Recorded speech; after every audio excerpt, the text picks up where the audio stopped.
This podcast is a member of the Voices of Wrestling Podcasting Network. Visit voicesofwrestling.com to hear the rest of our great podcasts, as well as show reviews, columns, opinions, and updates across the world of wrestling. To the highway in a brand new day. Over the rainbow, gotta let it go.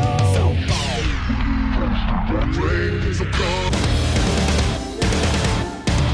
fast to finger down. Dance tonight together. He'll have me while the singing.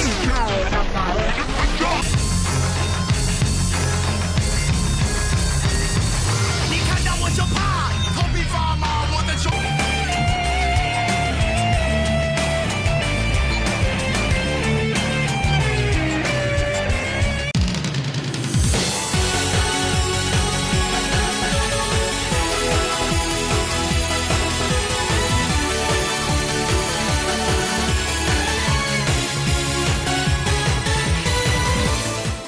Welcome back to Open the Voice Gate Rewind and Rewatch, the wrap-up show for our Dragon Gate USA series.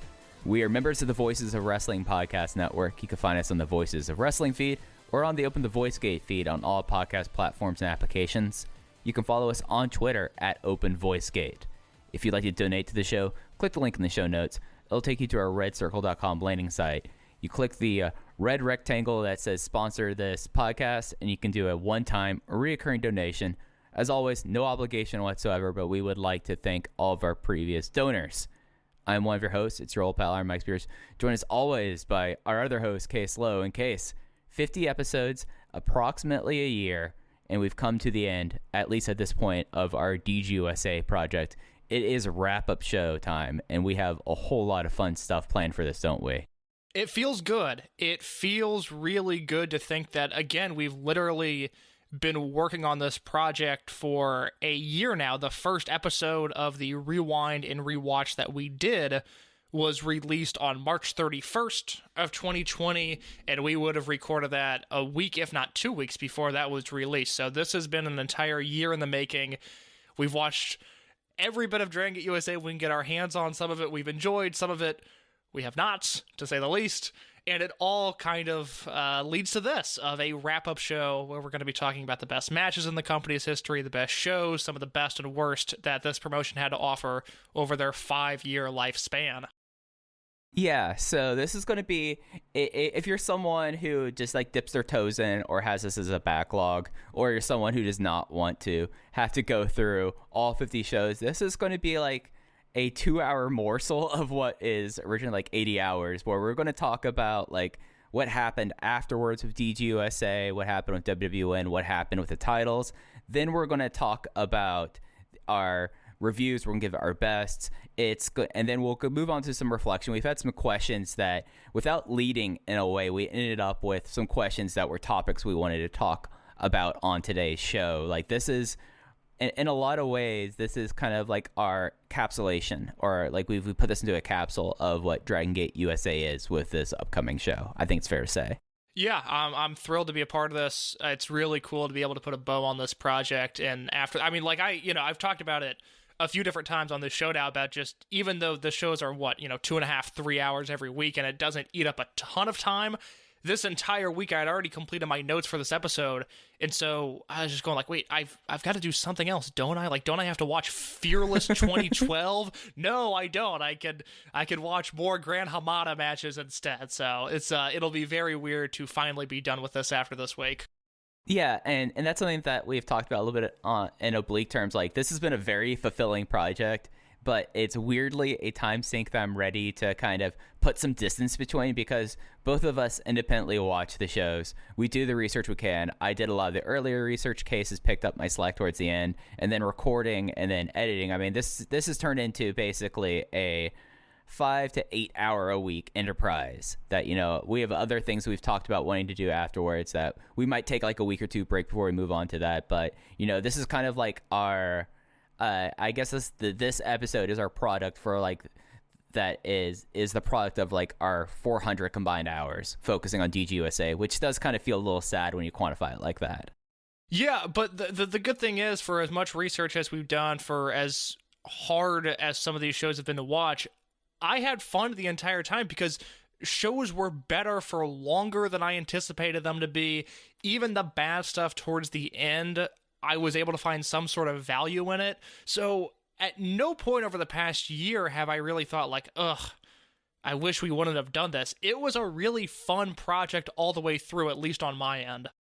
Yeah, and in a lot of ways, I kind of came into this, and I didn't really spring this on you until we got a little bit deeper in the project. I came into this project with the hypothesis that Dragon Gate USA indirectly or directly was responsible for everything up to 2019, in some ways is one of the first dominoes to fall that led to All Elite Wrestling. And as we started doing this over the last 50 or so weeks, it's kind of, in a lot of ways, have kind of become true. It kind of proved my hypothesis, but in a lot of ways have made a more interesting presumption out of this. Like, how did you feel about, with the first time I kind of pitched that idea to you about basically everything gets traced back to basically 2008, and over the last year, what was your kind of response to your findings of this? Well, I agree, and we talked about it in depth. If you want to go back to the first WrestleMania weekend we covered in Phoenix, that is Open the Ultimate Gate 2010 and Mercury Rising 2010, that's the foundations of the independent wrestling scene for the next decade until COVID hits and Evolve stops running. That is exactly 2010 WrestleMania weekend is the demarcation point of, okay, this is what the independent scene is now, and it never changed.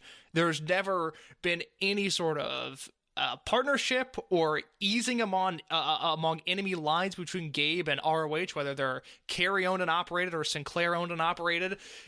That is the foundation for everything that we saw. And although if you played, the last 10 years back with wrestlers having the ability to work for both Evolve and Ring of Honor, I'm sure we still get to All Elite Wrestling, but we're not living in that timeline, and so we don't know. But what we do know is that we had this world where the independent ecosystem was formed at the very start of Dragon Gate USA, and it carried us through a decade of independent wrestling at its apex, and now we're certainly seeing it at a low point in the scene because of places like All Elite Wrestling and to an extent MLW and Ring of Honor having somewhat lucrative contracts. And for the talent, it's great. For fans of independent wrestling, I've certainly been more satisfied with the product at other times in my life, but still, it all goes back to Dragon Gate USA.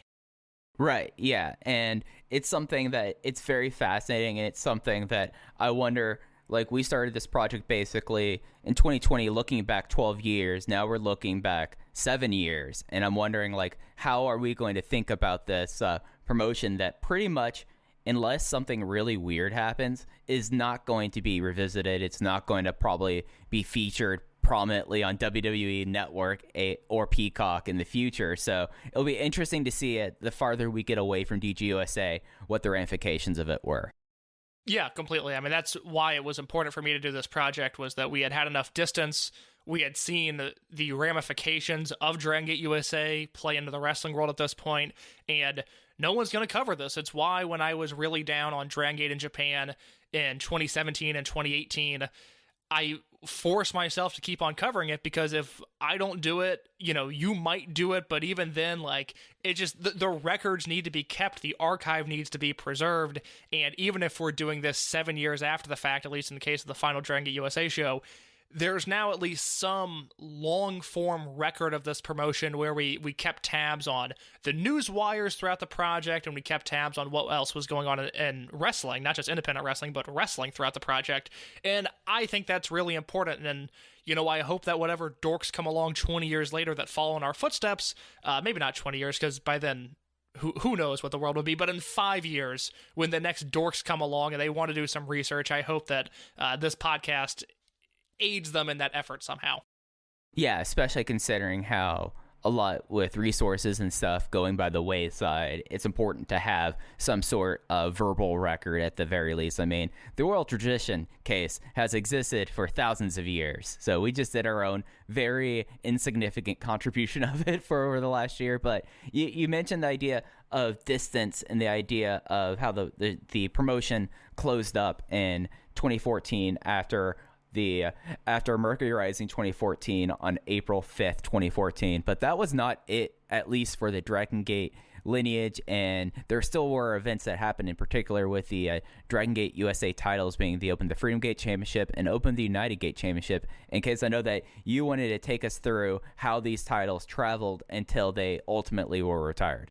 That is correct. So we will start with the Open the Freedom Gate title, which Dragon Gate USA ended with Ricochet as the champion. He was the Open the Freedom Gate champion and Open the Dream Gate champion. He would lose that Dream Gate belt to Yamato on May 5th of 2014 at Dead or Alive, in a match where Yamato literally used a wrench on Ricochet's leg. A great match. I would recommend tracking that down.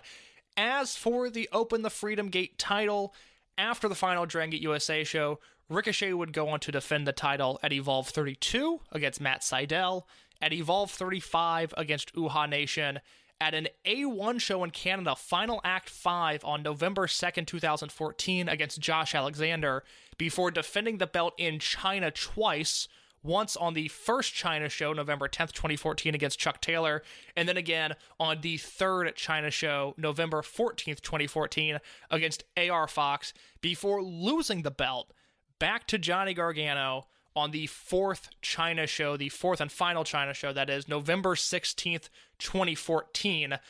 Mike, from the defenses there, Matt Sydal, Uhaa Nation, Josh Alexander, Chuck Taylor, AR Fox, and the Johnny Gargano rematch, do you have any memories of Ricochet's Freedom Gate run?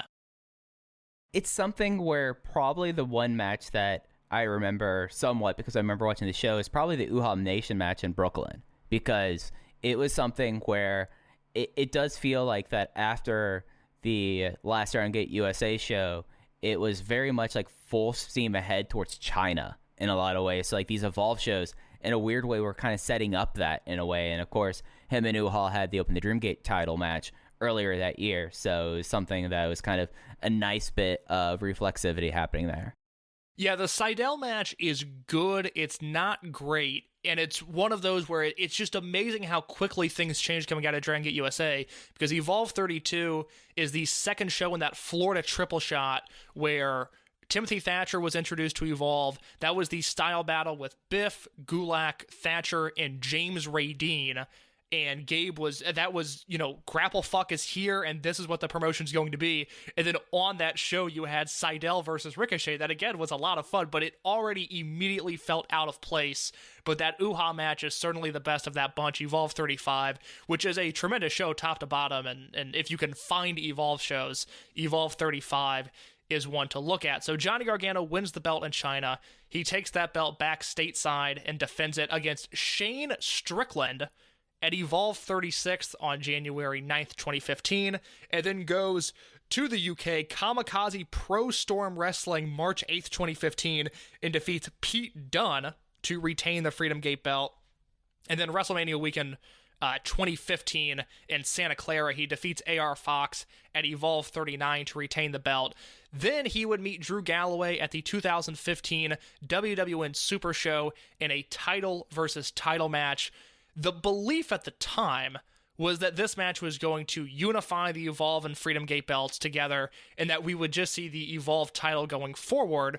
Drew Galloway won the belt, but he kept the Freedom Gate title around for just a little while longer. So after winning the belt in March, he would go on to the UK and defeat Marty Scurll at British Championship Wrestling, Doug Williams at Rev Pro at Our Best 2015, and then a variety of other matches, concluding with a defense over Biff Busick at Evolve 43, before finally losing the title, both titles, at Evolve 45 in Ybor City, Florida, to Timothy Thatcher. And there is no man that deserved to kill Dragon Gate USA more than that of Timothy Thatcher, the antithesis of what DGUSA was founded upon. And it's something that, like, it was a real moment when Galloway when they had the title for title match and Galloway beat Gargano, because that was really when it felt like, okay, Johnny's run as like the big WWN guy is over. Now it very much became a Galloway focused company in a lot of ways. And then, yeah, Timothy Thatcher carrying around this belt is just a very wild thing. He quickly retired it within a month. So it was something where I don't think he actually had a technical open the Freedom Gate title defense. I think that the last match for this title, and it was on Evolve 45, and he just basically eventually they did a press release saying that he has retired the belts. Yes, that is correct. There are no official Freedom Gate defenses for Timothy Thatcher. So that is the Open the Freedom Gate lineage right there, beginning with BB Hulk, going to Yamato, Johnny Gargano, Ricochet, and then back to Gargano before ending with Galloway, and then eventually Timothy Thatcher. Mike, is there anything you want to say about the Open the Freedom Gate title before we move on?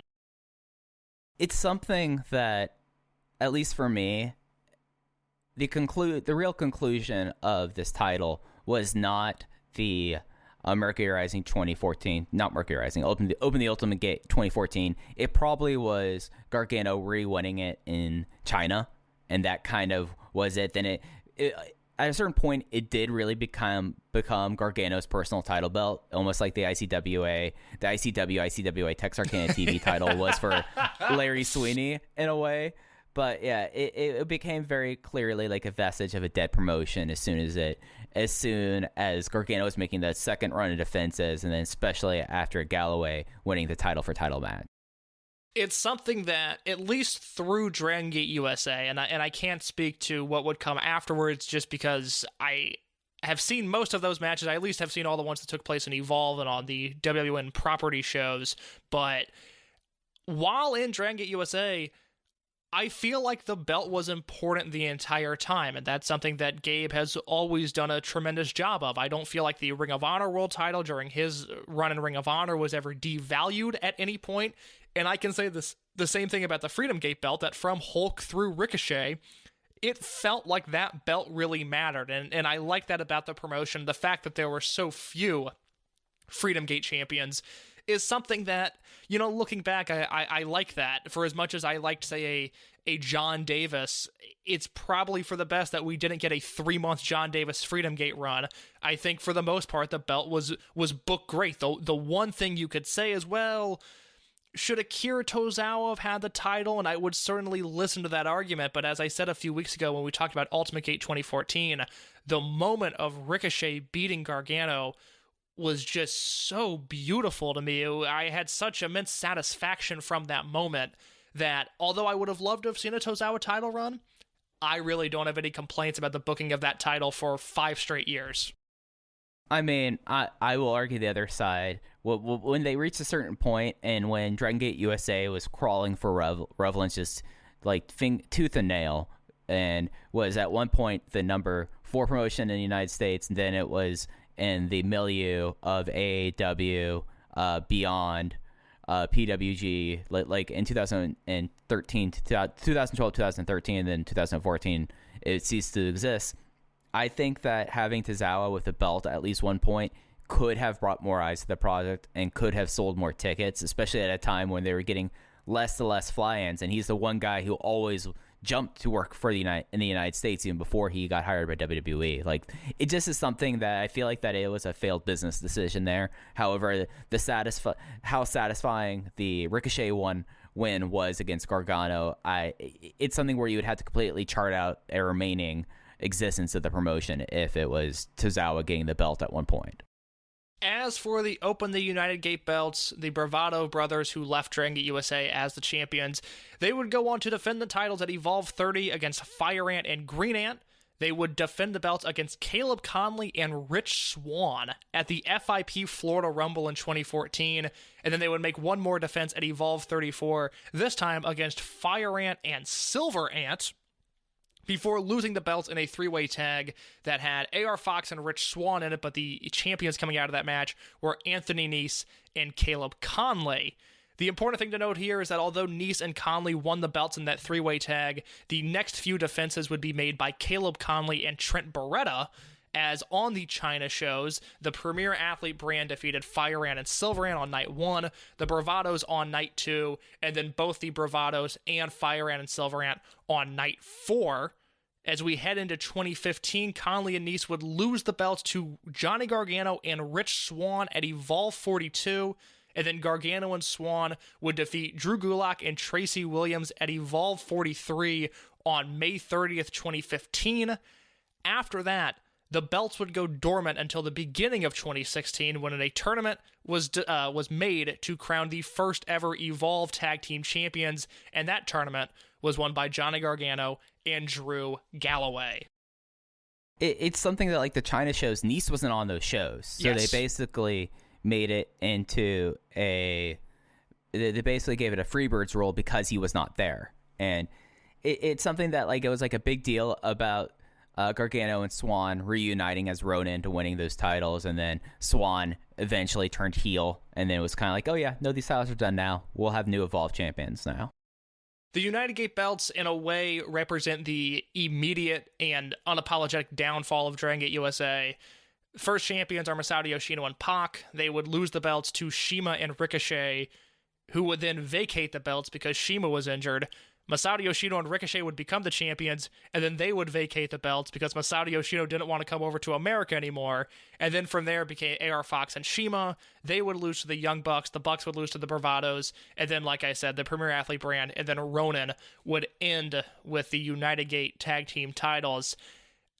I think there's an argument to, well, I don't know if I'd go that far. I will say this. The United Gate belts, when they were on, when they were cared for and treated with respect, produced some of the best overall matches in the history of Dragon Gate USA. But the booking of them with all of the vacancies, with, guys, again, Masadioshino just literally not wanting to come to America anymore, it represented a huge problem within this promotion. Yeah, and it was something that really, until Shima and AR Fox won the belts, that, like, they had this tournament and it was built up in a right way, and then you had the very short Spiked Mohicans run that eventually was like, hey, we're going to do our own thing, Blood Warriors is over. And then, as you said, the whole Yoshino not wanting to wrestle in America anymore, there was no stability for this title basically until mid-2012.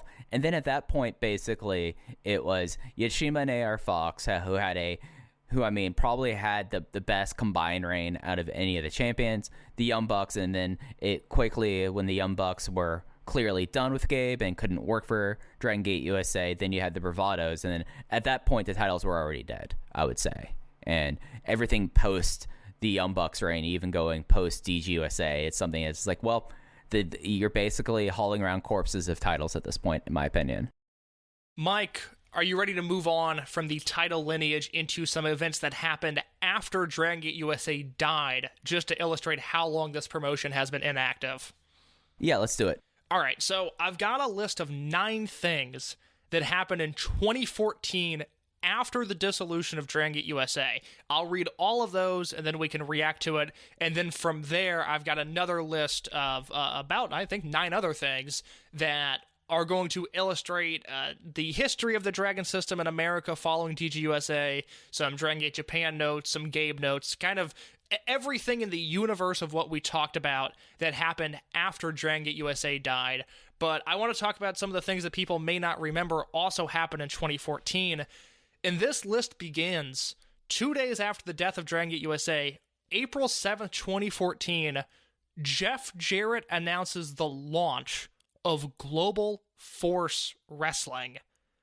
That's how long. Let's stop right there for a second. That's how long Dragon Gate USA has been dead. They didn't live to see the launch date of Global Force Wrestling. Can you believe that? I mean, it is such a shame. I feel like that Shima and Jeff Jarrett would have a lot to talk about given the opportunity. Some other things on this list: May 10th and May 17th of 2014, Ring of Honor and New Japan run their first collaboration shows, the first being on May 10th. That was Global Wars, headlined by Adam Cole versus Kevin Steen. That was a show that had all Ring of Honor versus Ring of Honor matches and all New Japan versus New Japan matches. A week later in the Hammerstein Ballroom, this would be the War of the World show with the tremendous Jay Lethal versus Kushida match, Shinsuke Nakamura versus Kevin Steen, Red Dragon versus the Young Bucks, which is maybe the best match those two teams ever had, and the main event of AJ Styles defeating Kazuchika Okada and Michael Elgin. From there, we move to the end of May. Chikara returns with You Only Live Twice. That was the show headlined by Icarus defeating Eddie Kingston for the Chikara Grand title. 2 months later, we move into the summer, July 25th, 2014, Dragon Gate UK X, their 10th show. The opening match being Akira Tozawa versus Will Ospreay. Also on this show, Shima and Susumu Yokosuka versus Masadioshino and Naruki Doi, and a main event of Akira Tozawa and Ricochet versus Mark Haskins and Marty Scurll. And then the next night, Yamato versus Yokosuka 2. This would be the final Dragon Gate UK show. It had Martin Kirby in the opener. The more things change, the more they stay the same. An opening match of the Lion Kid defeating Rich Swann, Uhaa Nation, and Will Ospreay in a 4-way match. And then your final 2 matches, your main events on these shows, Yamato defeating Susumu Yokosuka and Akira Tozawa defeating Ricochet in a battle of Monster Express teammates. We move back to the U.S. Indies at the end of August. PWG brings back the 3-night Battle of Los Angeles tournament. I think there's probably fans at this point that have just come to expect PWG Bola being a 3-night extravaganza, but for a very long time, and we talked about every Bola on this show from 2009 through 2013, they were either 2-night or, in the case of 2012, a 1-night event. I'm sorry, 2011 was a 1-night event.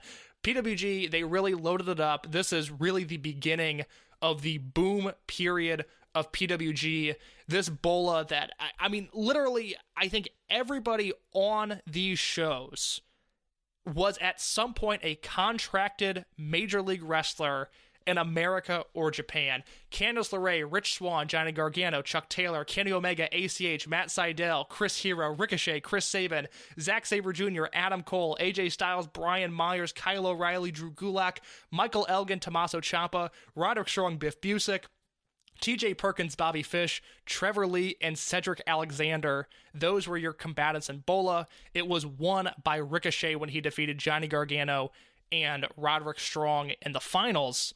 Speaking of Kenny Omega, October 3rd, 2014, he announces that he will sign with New Japan once his DDT contract expires at the end of October. The Cleaner would soon be born after that, and then from there, you know the story, Kenny Omega takes over the wrestling world. Also in October 29th, 2014, the first episode of Lucha Underground airs with a main event of Prince Puma versus Johnny Mundo. And then my final note from the end of 2014, just to illustrate how long ago this was, December 1st, 2014, the launch of New Japan World. So, a lot of interesting things to kind of touch on here. Just like the second show of, I forget the name, I apologize, of Ring of Honor and New Japan Global Wars was probably, I would say, like, to the point, at least in the Sinclair era, the best show they ever held. And they were clearly, like we talked about, like, it takes a while for Sinclair to really get behind Ring of Honor, and it was still very much a shoestring in a lot of ways, kind of like tripping over its self-operation. Global Wars, if there was anything that poured jet fuel onto the company, it was Global Wars. And that PWG, just like that Bola tournament, like there's a reason why I vehemently argue that if there was ever like a kayfabe MVP of a given year, it should have been Ricochet in 2014, because just like the amount of awards he had in different companies, and that's not even including Prince Puma, that's not even including Lucha Underground. The amount what he accomplished in 2014 is so remarkable, and it's yet I don't think it'll ever be repeated, because you're talking about someone who won the Open the Dream Gate, the Open the Freedom Gate, Bola, and Best of the Super Juniors. So 3 different companies there, 4 if you include Lucha Underground. It's just insane.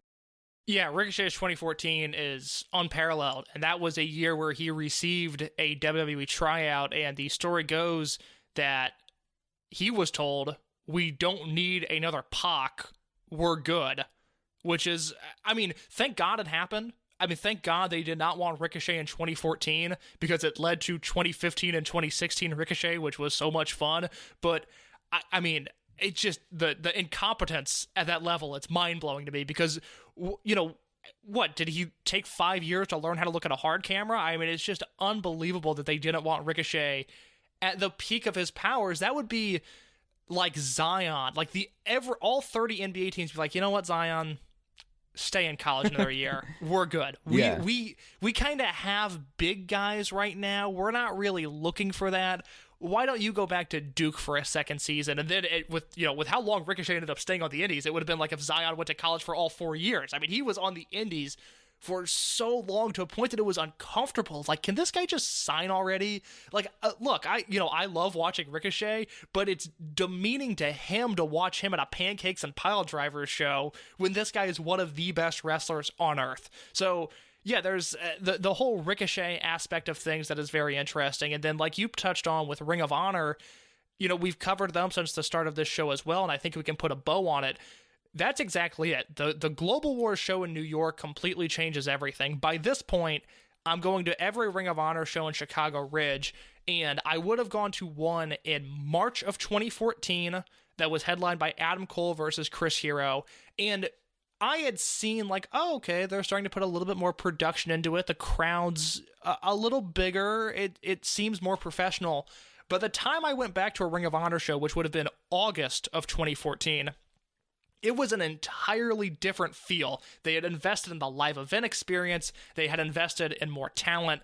And it was just a different company. And that's why I will continue to encourage people to rewatch or watch for the first time some of the 2014 and 2015 Ring of Honor stuff, because that is a really fun era of a promotion that I don't know if underrated is the right word, but I don't think it carries a ton of historical significance. So people aren't necessarily looking back on it as wrestling to watch, classic wrestling to watch.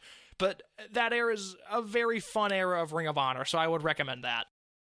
Yeah, and I remember for the longest time being completely annoyed by the production values of Ring of Honor, and then it was like a Nashville taping that they finally got a light rig, with it's technically called a truss that goes above the ring. Yes. And you attach that, and that completely changed everything, because it was always just such on a shoestring budget for a company that at one time when they were having this production was outdrawing TNA. On the road. And then it was always very hard, and still to this day is very hard to figure out how many people watch Ring of Honor on a weekly basis, because you have to collect all the Sinclair affiliates, and then you have to get all those books, those rating books, that's what you call the collection of ratings, and then you'd have to somehow synthesize them into a overall thing and adjust it given time of the day and the fact that sometimes it's on Friday, sometimes it's on Saturday, sometimes it's on Sunday. But it was such a frustrating thing how little Sinclair invested into this, and really it was 2015 that they really started to put the money machine going for it. So and the one last point on Ricochet, if they would have signed him from that WWE tryout, he would not have done Lucha Underground, which held him out of basically a lot of wrestling in the United States up until mid 2016 into 2017. I will never forget, right before Lucha Underground debuted, Ricochet had to pull out of a bunch of bookings, and obviously Lucha Underground is what it is, and we now look at it as sort of a punchline, but there was that unknown period where the stuff had been filmed, but we hadn't seen any of it, and I just remember that Rev Pro in the UK, they had booked Okada versus Ricochet as a singles match, and Ricochet had to pull out of it because of Lucha Underground contractual obligations, and people were pissed, and rightfully so, because they're like, oh, what is this Lucha Underground thing? Why can't we get Okada versus Ricochet? That match would turn into Okada versus Austin Aries, and for as much as I like Aries as a wrestler, that is such a letdown in 2014. and then Lucha Underground debuted, and we were like, oh, this is really cool, and then 6 weeks later, we were like, oh, I think I would have rather had Okada versus Ricochet than Lucha Underground. The final note I'll make on this timeline stuff is, it's interesting to look at the New Japan debut in America compared to the first Dragon Gate USA show, because, Mike, I don't know if you remember, but that Hammerstein show, fans were so upset. New Japan wasn't selling any merchandise. You basically couldn't buy anything with a New Japan logo on it, which is why so many of those people were going to the show.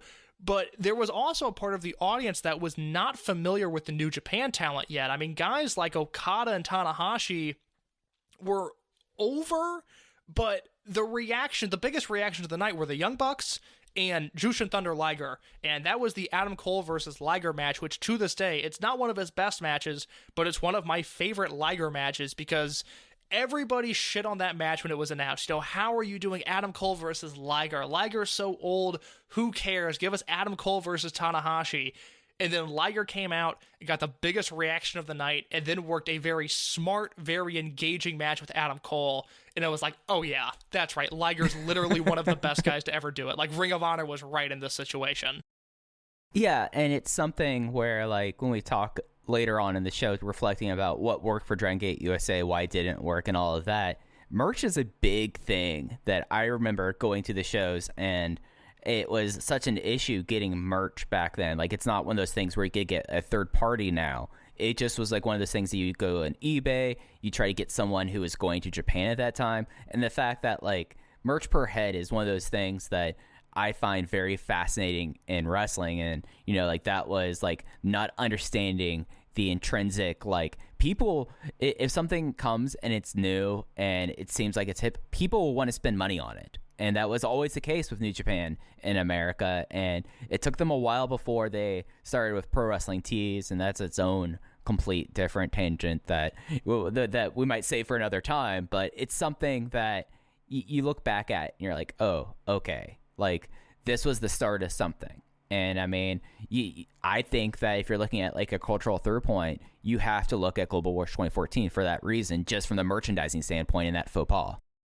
As we move ahead to the latter part of the timeline, this is going to be stuff in our universe of either Dragon System in America, Dragon Gate in Japan, or Gabe Sapolsky's universe. I've got a few of these here that I'll rattle off, and then I'll throw it to you.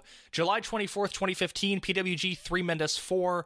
Akira Tozawa comes back over to the States. He loses to Ricochet in a singles match. September 11th, 2015, Kaito Ishida debuts against Takahiro Yamamura in what doubled as his debut. Those are two guys that weren't even in the system when Dragon Gate USA was a thing.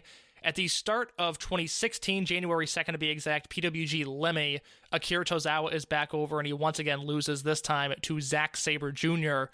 3 months later, in April of 2016, the 22nd to be exact, Ben K and Shun Skywalker make their Dragon Gate debuts. And then August 19th, 2016, Cody Rhodes debuts on the Indies and Evolve. He wrestles Zack Sabre Jr. on his first match, and then Chris Hero the next night. We'll pause there briefly. Mike, do you have anything to say about Tozawa being back over in the States, the debuts of Ishida, Yamamura, Ben-K, or Skywalker, or Cody Rhodes debuting on the Indies? So this is just a little bit of me patting myself on the back here for a second, Case, if you'll indulge me for a moment. I will. I'll let it slide. So those PWG shows, at that time, my brother was already out in LA and was going to PWG shows he could get into. Like, this was in the vaunted day of everyone reloading PayPal and reloading PWG exactly for this. Like, I remember in 2015 when I got Bola tickets, went out to Bola, just like how stressful that all was. But he got to the show with Ricochet, and I told Drew, like, explicitly, if you find anything and if there's anything there, you get it for me. And I'm right now staring at my wall at, like, the one piece of merchandise that I actually have of Ricochet's. It is the Best Friends of the Galaxy t-shirt from Pro Wrestling Tees that Ricochet was signing for that. And it has both Akira Tozawa and Ricochet signature. Still need to get Uhaa Nation signature on there. I will throw you 3 news stories here in succession, and then you can react to it. October 14th, 2016, Flow Slam signs a 5-year contract with WWN Live. Sorry. November 29th, 2017, 13 months later, Mike Johnson posts a story on PW Insider with the headline, Flow Slam is dead. And then a few months after that, February 28th, 2018, the lawsuit between WWN Live and Flow Slam is dismissed. We never got to the Flow Slam era in Dragon Gate USA, unfortunately. But they put all of Dragon Gate USA on Flow Slam. Eventually. Well, I mean, I remember when Flow Slam died, they opened up the entire archive for free. Do you remember that? Yes, like, there was like a 3-week period. Because I was like, all right. The Flow Slam stuff was wild because they stopped carrying Evolve shows on like a Thursday when there were Evolve shows on Friday and Saturday. So I think it might have been shows in the Midwest. It might have been when they were still doing... It was. Yeah, Summit and then Livonia, Michigan. Summit, Illinois, and then Livonia, Michigan, where I don't know if you could watch those shows live. I mean, at this point, I'm still pretty plugged in on Evolve. Again, I mean, I watched everything up through the complete WWE overtaking. I don't even remember if I could watch those shows live or if they just popped up somewhere later. It was such a weird situation and really just a disaster. It's something that, like, it's such, like, a vestige of the time also, because arguably, you know who I think was the biggest winner other than Gabe and Sal's pocketbook from the Flow Slam deal? Who's that? Brett Lauderdale. Very true.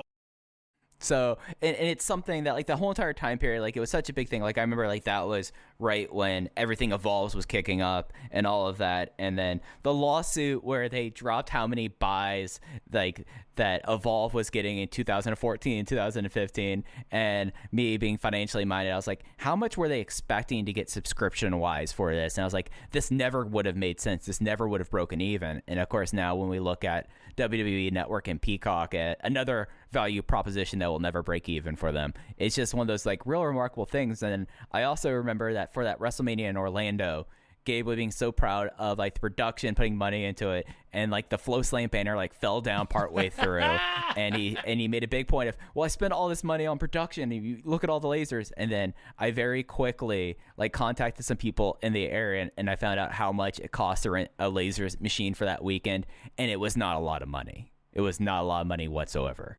The Flow Slam stuff, I mean, that needs to be its own podcast, but I don't think I'm smart enough to do it because, honestly, when you were like, who was the big winner out of this besides Gabe and Sal, I thought you were going to say David Bixenspan, just because he got so much content out of the Flow lawsuit. True. And that's, you know, the numbers that we saw from the lawsuit, those Evolve iPay-per-view numbers, it's the only time I've ever seen hard numbers on any Gabe product, and it would have been more so like late 2015 into 2016, because I know I saw the numbers at one point for the Dallas WrestleMania weekend, which was Evolve 58, 59, and then the Super Show, because that was the most buys Gabe had ever done for an iPay-per-view. Those were easily over 1,000, I think, for every show.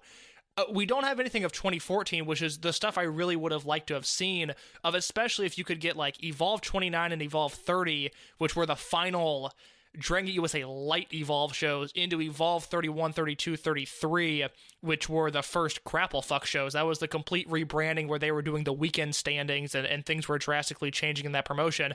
I would have loved to have seen all that, and Flow Slam was one of those deals where I think some people had it in their mind because of a Mike Johnson tweet where he said tomorrow will change the lives of a lot of people involved in the world of professional wrestling, that Flow Slam was going to be this game changer, but they didn't get Ring of Honor. They didn't get New Japan.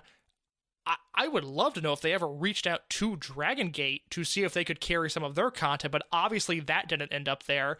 They ended up PWG. They didn't get PWG, which was a huge one. They ended up with, again, the Evolve shows, and then, you know, Gabe's new branding with Full Impact Pro, the reboot, and Style Battle, which we'll actually talk about in just a second. And then they had, you know, OTT in Ireland for a little bit because there was an Ospreay versus Ricochet match that premiered on Flow Slam from that OTT show. I remember that being a big deal because that was still when the service was relatively new and people were still subscribing to it. But it was just a monumental failure. I remember having an interaction with the Flow Slam PR team. This is probably after WrestleMania weekend, because at this point the service had been around for a while. And I just tweeted at them, like, can we please get some Dragon Gate USA on this service? I really wanted to watch this stuff. And the response they sent back to me was along the lines of, well, what show would you like to see? And I was like, okay, Fearless 2011? Like, I don't care. Why do you not have a system in place to make sure all of this stuff works? And then 13 months later, it was gone. And it was just, I love the Flow Slam era. I think that entire thing is just so funny. Oh, it's a remarkable thing, and, you know, kind of one of the last true steps before All In becoming a thing and how everything kind of changed. And I actually pulled up, because I helped out Rich because he was doing an article about this, I pulled up the financial data and the buys, and it's something that we used to get a lot of the Dragon Gate USA pay-per-view and pay-per-view buys for like 2009 through like 2011. And you see like the distance between that. Like, they started off in Flow Slam having a combined 709 purchases between only 184 live, 510 live and video on demand, and then 15 DVDs. They bought 15 pre-orders for DVDs, and it's something that they had definite peaks and valleys, all pretty much slided towards WrestleMania weekend or when they would do like SummerSlam weekends as well. And it's just like a real fascinating thing that, you know, the amount of subscriptions they needed to break even at a certain point is not a ridiculous amount, but that's just from the contracted WWN alone, not including OTT, not including stuff that started happening with GCW, and not including other things. I think like Wrestle Circus was on there very briefly as well. Yes, because that is the beginning of if everybody bought where Wrestle Circus had claimed that I think 100,000 people were pirating their iPay-per-views. I believe that was the number. Yes, and look, I was a day one Flow Slam subscriber, and I had the service until the day it shut down. There were not 100,000 of us on that website at any point in time. That just did not happen. It's something like I remember having a pretty public like tweet thread about them not refunding me because they did not make a full year under Flow Slam, but I paid it a year in advance, and they were not refunding me. And it's just insane. I guess I would have bought it probably a year at a time too, and I just threw my hands up. Because, I mean, the whole, I mean, that really, and again, I don't, you know, this is just an idea that somebody can take, but the year of Flow Slam is fascinating because it starts with the Joey Styles incident on the very first Flow Slam show they do, where Styles makes just a completely off-color and ridiculous joke about Trump. He gets fired. You've got the shows with Dick Togo on them, which also Cody wrestles Ethan Page. You want to talk about trickling into All Elite Wrestling? Evolve 74, there is a place to look. You've got the Texas shows where it's Chris Hero's final indie weekend, and that's where Peter Casa gets really badly injured and never wrestles again. And then the Mania weekend stuff, which is weird. I guess... Well, no, I think the Cruiserweight Classic would have already happened, so you don't get Cruiserweight Classic stuff, but it's just so weird. I love that year of Evolve. It's something that's pretty remarkable because I feel like that's something that you could kind of easily still see, like even though it had all the Grapple Flex stuff, there still were some vestiges of the Dragon system there, especially with Peter Casa. Yeah, there's a Peter Casa and Ricochet against, I can't remember who they were wrestling, but they wrestled an Evolve title match together. And it was like, oh my god, it's like watching Dragon Gate USA. Like, these guys are just going out there and doing flips, and this is pretty awesome. Well, continuing back on the timeline, I'll throw a few more events at you here real quick. This one you know very well. This one you knew before most people. May 6th, 2018, President Okamura steps down from Dragon Gate, and Shima leaves with T-Hawk, El Lindemann, and Takahiro Yamamura. At the end of 2018, New Year's Eve to be exact, Big R Shimizu, Eita, Masadioshino, Shun Skywalker, and Susumu Yokosuka are announced for WrestleCon 2019, but they would have to be pulled from the event from visa issues on March 29th, 2019, so about 4 months later, right before WrestleCon. And then some loose ends here. July 13th, 2019, Evolve runs the 10th anniversary show from the arena with Tozawa versus Adam Cole for the NXT title as your main event. On February 4th, 2020, MLW and Dragon Gate announced that they have formed an alliance. And a month later, March 1st, 2020, Evolve 146, the final Evolve show from Melrose, Massachusetts, headlined by AR Fox versus Josh Briggs. Now, Case, you didn't mention the other thing about the MLW Alliance. What's that? Oh, what happened immediately after they announced the Dragon Gate MLW Alliance and what happened. What storyline thing they immediately did? The sudden cancellation of Strong Hearts, ending with, I believe it was Shima being put in a body bag and removed from the arena about 30 seconds before that announcement was made public. Yes. Just funny happenstance there, by the way.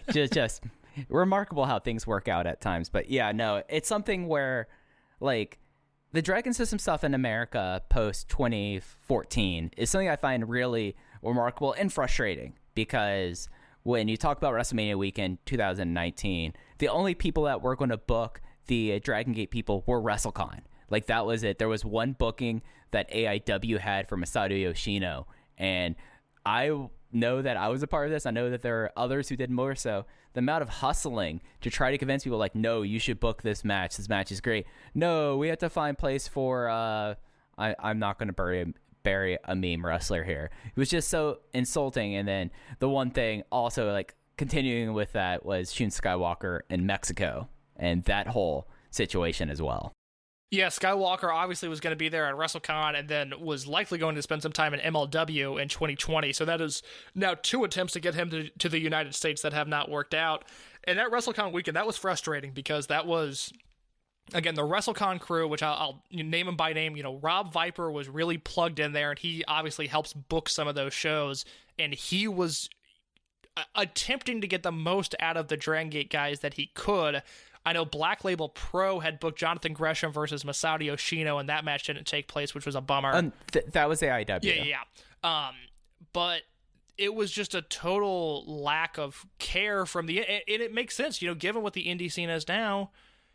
I mean, what, you think Drew from Beyond is sitting down and watching Champion Gate from Osaka? Like, no, he's not. He's watching a gif of the Alley Cat and Billy Starks and moving on with his life. And I'm not saying one is better than the other, but Ring of Honor was founded on this idea of tape traders and this global wrestling community, and the current indie scene is just not that, and that is a little frustrating to think about. Yeah, it's a weird kind of mirror image of how 2019, you still had your work rate indies, your PWGs, your AAWs, and some others, and then you had this burgeoning class of just like GIF indies, for lack of a better phrase. And as we saw through COVID, and as we're continuing to see, the work rate prestige indies, they aren't coming back until they could really like put on their shows, whereas the meme indies, for worse and for worse, have kept up. The final note here on the timeline, the last timeline we'll do, September 2nd, 2020, Gabe Sapolsky announces he is retired from booking and promoting independent wrestling. His final stats, 507 shows from February 23rd, 2002 through March 1st, 2020, 208 Ring of Honor shows, 146 Evolve shows, 81 Full Impact Pro shows, 50 Dragon Gate USA shows, 9 Style Battle shows, 5 Super shows, 4 shows in China, 2 Jeff Peterson Memorial Cups, and 2 WWN Recruitment Camp Do or Die shows. And that is the legacy of Gabe Sapolsky. I don't have anything to add. No comment. No comment for once. I am bummed that Gabe is finally out of independent wrestling. I think, Gabe and CM Punk, I will continue to say wrestling is much better with them involved than with them not involved. And, Gabe is doing his thing now. I'm not really into any of the current products that he has a hand in for a number of reasons, but independent wrestling was largely, the independent wrestling that we recognize is largely created off the back of Gabe's vision, and it's great that he's getting paid, that he has steady income, that he doesn't have to grind it out in Ybor City, Florida anymore, but I do miss that. So, congratulations to Gabe. That's 507 shows over 18 years is no joke whatsoever. Yeah, especially considering the eras it went through as we've traveled through the show. He weathered a lot before getting the bag twice. So it's remarkable. Like, it's definitely an achievement. It's just one of those things that I don't have. Like, I totally understand your mindset with Gabe and CM Punk. And, at a certain point, it's I've reconciled Gabe as someone who had great ideas for a lot of times, but also I can't disregard some of the other stuff in his personality as well. Completely. And I think with that, since we're through the timeline, it's time for us to kind of do our retrospective that we were going to have. We decided as we did the show, we had lists talking about each year, 2009, 2010, 2012. For 2013, 2014, since we were getting so close to the end and there were so little shows, we decided to hold off on those retrospectives for this. But now we're going to look back in Dragon Gate USA in its entirety. And I don't know which one of these you want to start off with, Case, but now it's time to talk about our top 10s, our top 5s, and our worst 3s here. So which category would you like to go for first? Let's do our best 5 Dragon Gate USA shows and our worst 3 Dragon Gate USA shows first. But let's start with the best. Is that okay with you? Yeah, I think that since that is a good way to kind of take an overhead view before we start drilling into more of the deeper looks, I would say. So yeah, so we decided independently, we did not consult each other whatsoever for these. We decided to go and look for our top 5 Dragon Gate USA shows. And for all these, let's start at the bottom and work towards one. I think that that's probably the best conceit here. So starting off with our top 5 best shows. What was your number 5 show? My number 5 show, January 27th, 2012, from Los Angeles, California, opened the Golden Gate 2012, featured Low-Ki versus BB Hulk, Masadioshino versus Naruki Doi, Akira Tozawa versus Pac, and Shima and Ricochet versus Jimmy Susumu and Masaki Mochizuki, among others. Yeah, so this is probably what I would call the sleeper hit show. If you get your hands on this show, this is a show that definitely took us both aback here. It ended up as my 4th best show. So it just was a real remarkable thing. And of course, we got Sheriff Low-Ki, and then probably one of the better tables matches we've ever seen. That's right. The Sami Callahan versus AR Fox match, which I did not mention, but that is also a great match. So just a lot of stuff there. That is a breeze of a show to watch. If you can ever track that down, sit down with the opening match and watch it all the way through, because everything on that show really delivered. Absolutely. My number 5 was Open the Ultimate Gate 2012 from March 30th, 2012. And this is something that I think I have a bit of live bias. This was a show that we talked about with Alan Forel. He was a guest as he was at that show as well. This was the one that had Masaki Mochizuki versus Akira Tozawa. It had Low-Ki versus Pac, and it had for the vacant Open the United Gate titles, Yoshino and Ricochet of World 1 International versus Johnny Gargano and Chuck Taylor of Ronin. And it just was something that started off with an AR Fox versus Rich Swann match, had a Sami Callahan versus BB Hulk match, had some sleaze in there as well, but both live and watching it back, it was one of those shows that really kind of resonated with me. And a lot of that was with Mochizuki versus Tazawa. Interesting. Not a show that I considered for this list. A good show, but one that was not even on my short list there. So interesting that you went with that. I do think that is the best of the 3 shows in Florida that weekend. That is for sure. Absolutely. So what was your number 4? My number 4, a year later, opened the Ultimate Gate 2013 from Secaucus, New Jersey. The notable stuff here being the 8-10 Tomahawk TT versus Super Smash Brothers match, Ricochet versus Tozawa, Bucks versus AR Fox and Shima, and Johnny Gargano versus Shingo in the main event. So that was my number 2 show. Oh, wow. Interesting. Okay. So the one thing we said privately is we thought we might be very divergent, but we already have 2 shows that have appeared on both of our lists. I mentioned before, Open the Golden Gate 2012 was my number 4 ranked show. So, Case, what was your number 3? Number 3, the debut show opened the historic gate from July 25th, 2009. Mike, I'm assuming you had this one ranked as well. I do not have that one ranked. I'm stunned. Okay, well, let's talk about this show for a second. Let's do it. The very first one, arguably the best atmosphere Dragon Gate USA ever produced. If it's not this one, then it's probably Ultimate Gate 2013, beginning with the long and exciting Hulk versus Yamato match. You could skip right over that Too Cold Scorpio versus Ken Dunn match, and I really like Too Cold Scorpio. You've got the Chikara showcase that people still talk about, Dragon Kid versus Masadioshino, the Bucks versus Shima and Susumu Yokosuka, and a main event of Naruki Doi versus Shingo. This is, it's like, I love that we watched all these shows. It's almost a shame that this is not a standalone one-time only event, though, that if this just was dropped into the ether in the summer of 2009 and they never did another show like that again, I would have had some fun with this as a historical anecdote, but instead we watched 49 shows after this. And it's something that this was my last cut. This was 6th for me. And it's something that I feel like that this was more of a standalone show, as you were just saying, that as we got into the flow of the promotion and got to do other things, there was more things that kind of resonated with me more than this as a historical artifact. When I'm looking back at the top 5 shows of the promotion, of course you should watch Open the Historic Gate. It is one of the best independent shows of all time. It just was something that it's hard for me sometimes to reconcile this, and because you're absolutely right, this is almost like its own cultural moment within wrestling.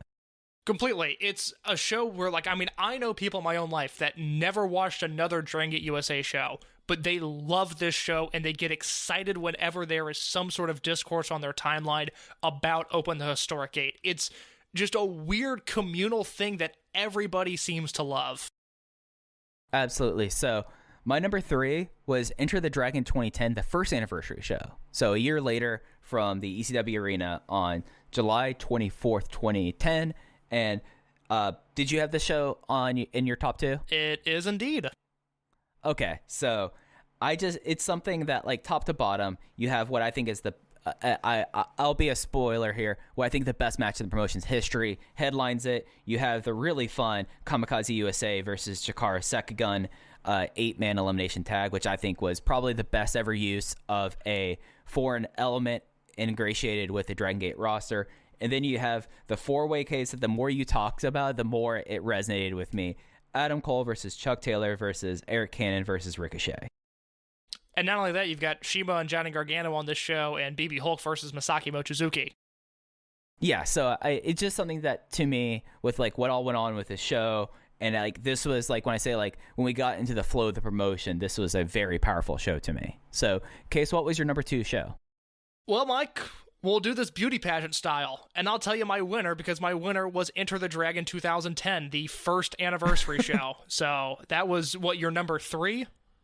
Yes. That was my number 1. So that leaves the listeners with my number 2, Untouchable 2010 from Chicago, Illinois. Did you have this one on your list, Mike? I had Untouchable 2009 as my best show of the promotion. Interesting. So Untouchable 2009 is actually, if you would ask me going into this project what the best show was, I probably would have said that.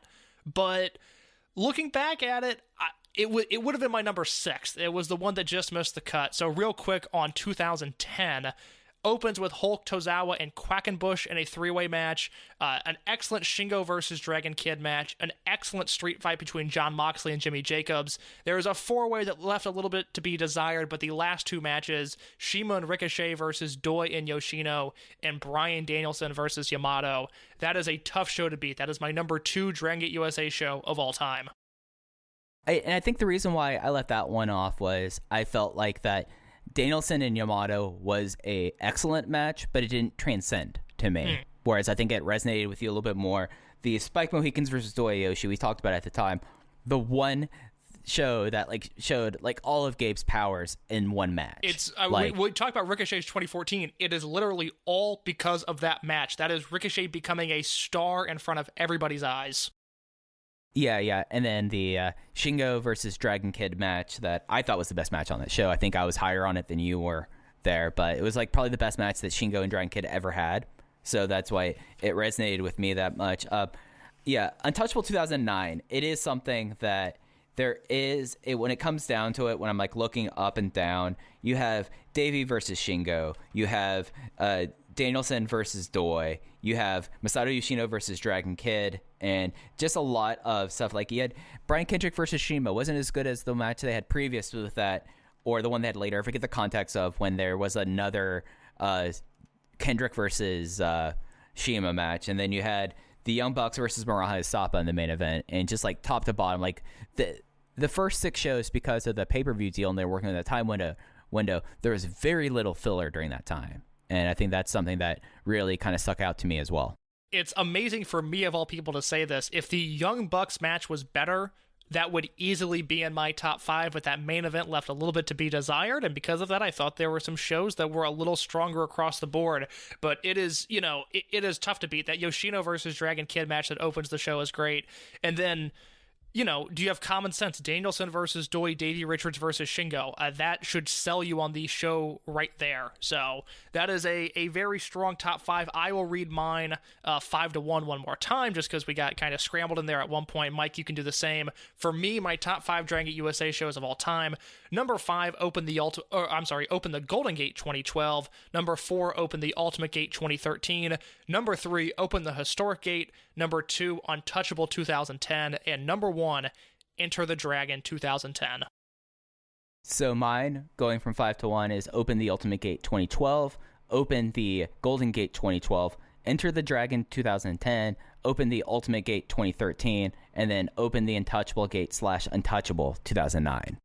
A very, very solid list. Unfortunately, what follows, the worst 3 Dragon Gate USA shows of all time. Mike, would you like to kick off the list? Yeah, so my number 3 is the final Dragon Gate USA show, Mercury Rising 2014, from April 5th, 2014. And as y'all heard last week, it was a show that just, the ceiling on that show was so low and there were so many just bizarre things that was happening that was one of those things that, in a lot of ways, my inability to reconcile it and inability to get into it it's just something that, like, it had to be recognized as, in my opinion, as one of the worst shows they ever had. Not on my list. Probably the fourth worst show they ever had, but we did the top 3 for the worst matches, or worst matches and shows that we saw.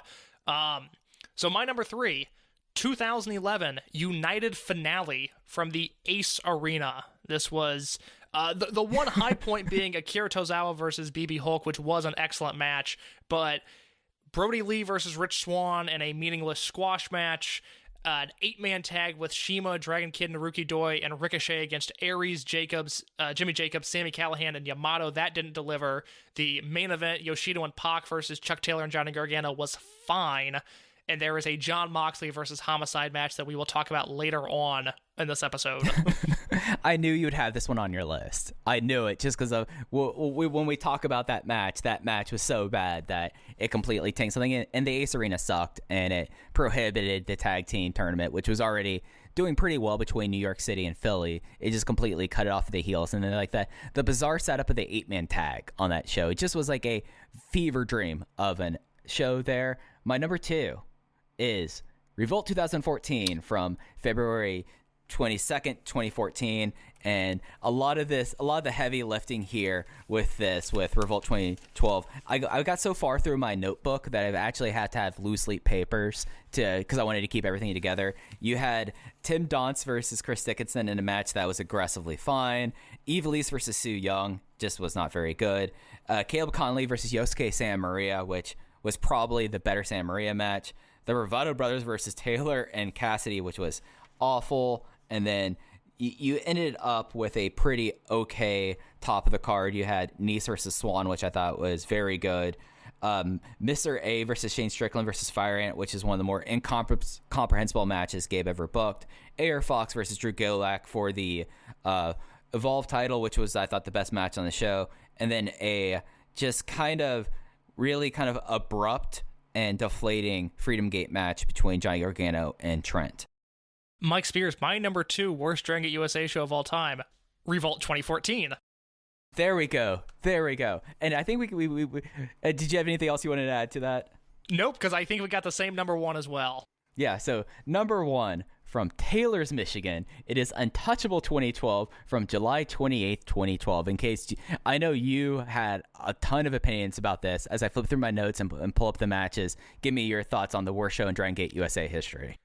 It's a shockingly bad show. It is hard to believe that it is the same company that would have produced, even a year earlier. Look at that weekend of the 2nd anniversary show. To think that this is the same promotion, it's hard to believe. And this was, far and away this Midwest double shot of Untouchable and then the 3rd anniversary show, which the 3rd anniversary show is not a bad show, but it's also not a very good show. For me, this was the hardest set of shows to get through, even as we hit the end with the lack of Dragon Gate USA talent and some of the overbooked messes. I could laugh at some of that stuff. There was some of it that I actually thought was pretty good. This Untouchable 2012 show, it is John Davis versus Jake Manning, a Rich Swann and Chuck Taylor match that ends in DQ, a super disappointing Super Smash Brothers versus The Scene match, Yamato versus Ricochet, which was fine. Maybe. But then the post-match? What was the post-match? I don't remember that. Oh, the post-match was when John Davis came out and just kicked Yamato in the groin, and it took 5 minutes for Yamato to leave the ringside area. That's right. It was the weirdest. Like, how did they not cut that on the DVD release? But after that, the DUF of Eric Cannon and Pinky Sanchez versus Derek Rise and Nate Matson, Masada versus Pinky Sanchez, and then finally some redeemable stuff with AR Fox and Shima versus Generico and Samurai Del Sol, and then Johnny Gargano versus Akira Tozawa, which was probably their weakest match they had together. I went notebook on Fox and Shima versus Generico and Del Sol, but that does not make up for the atrocities before it.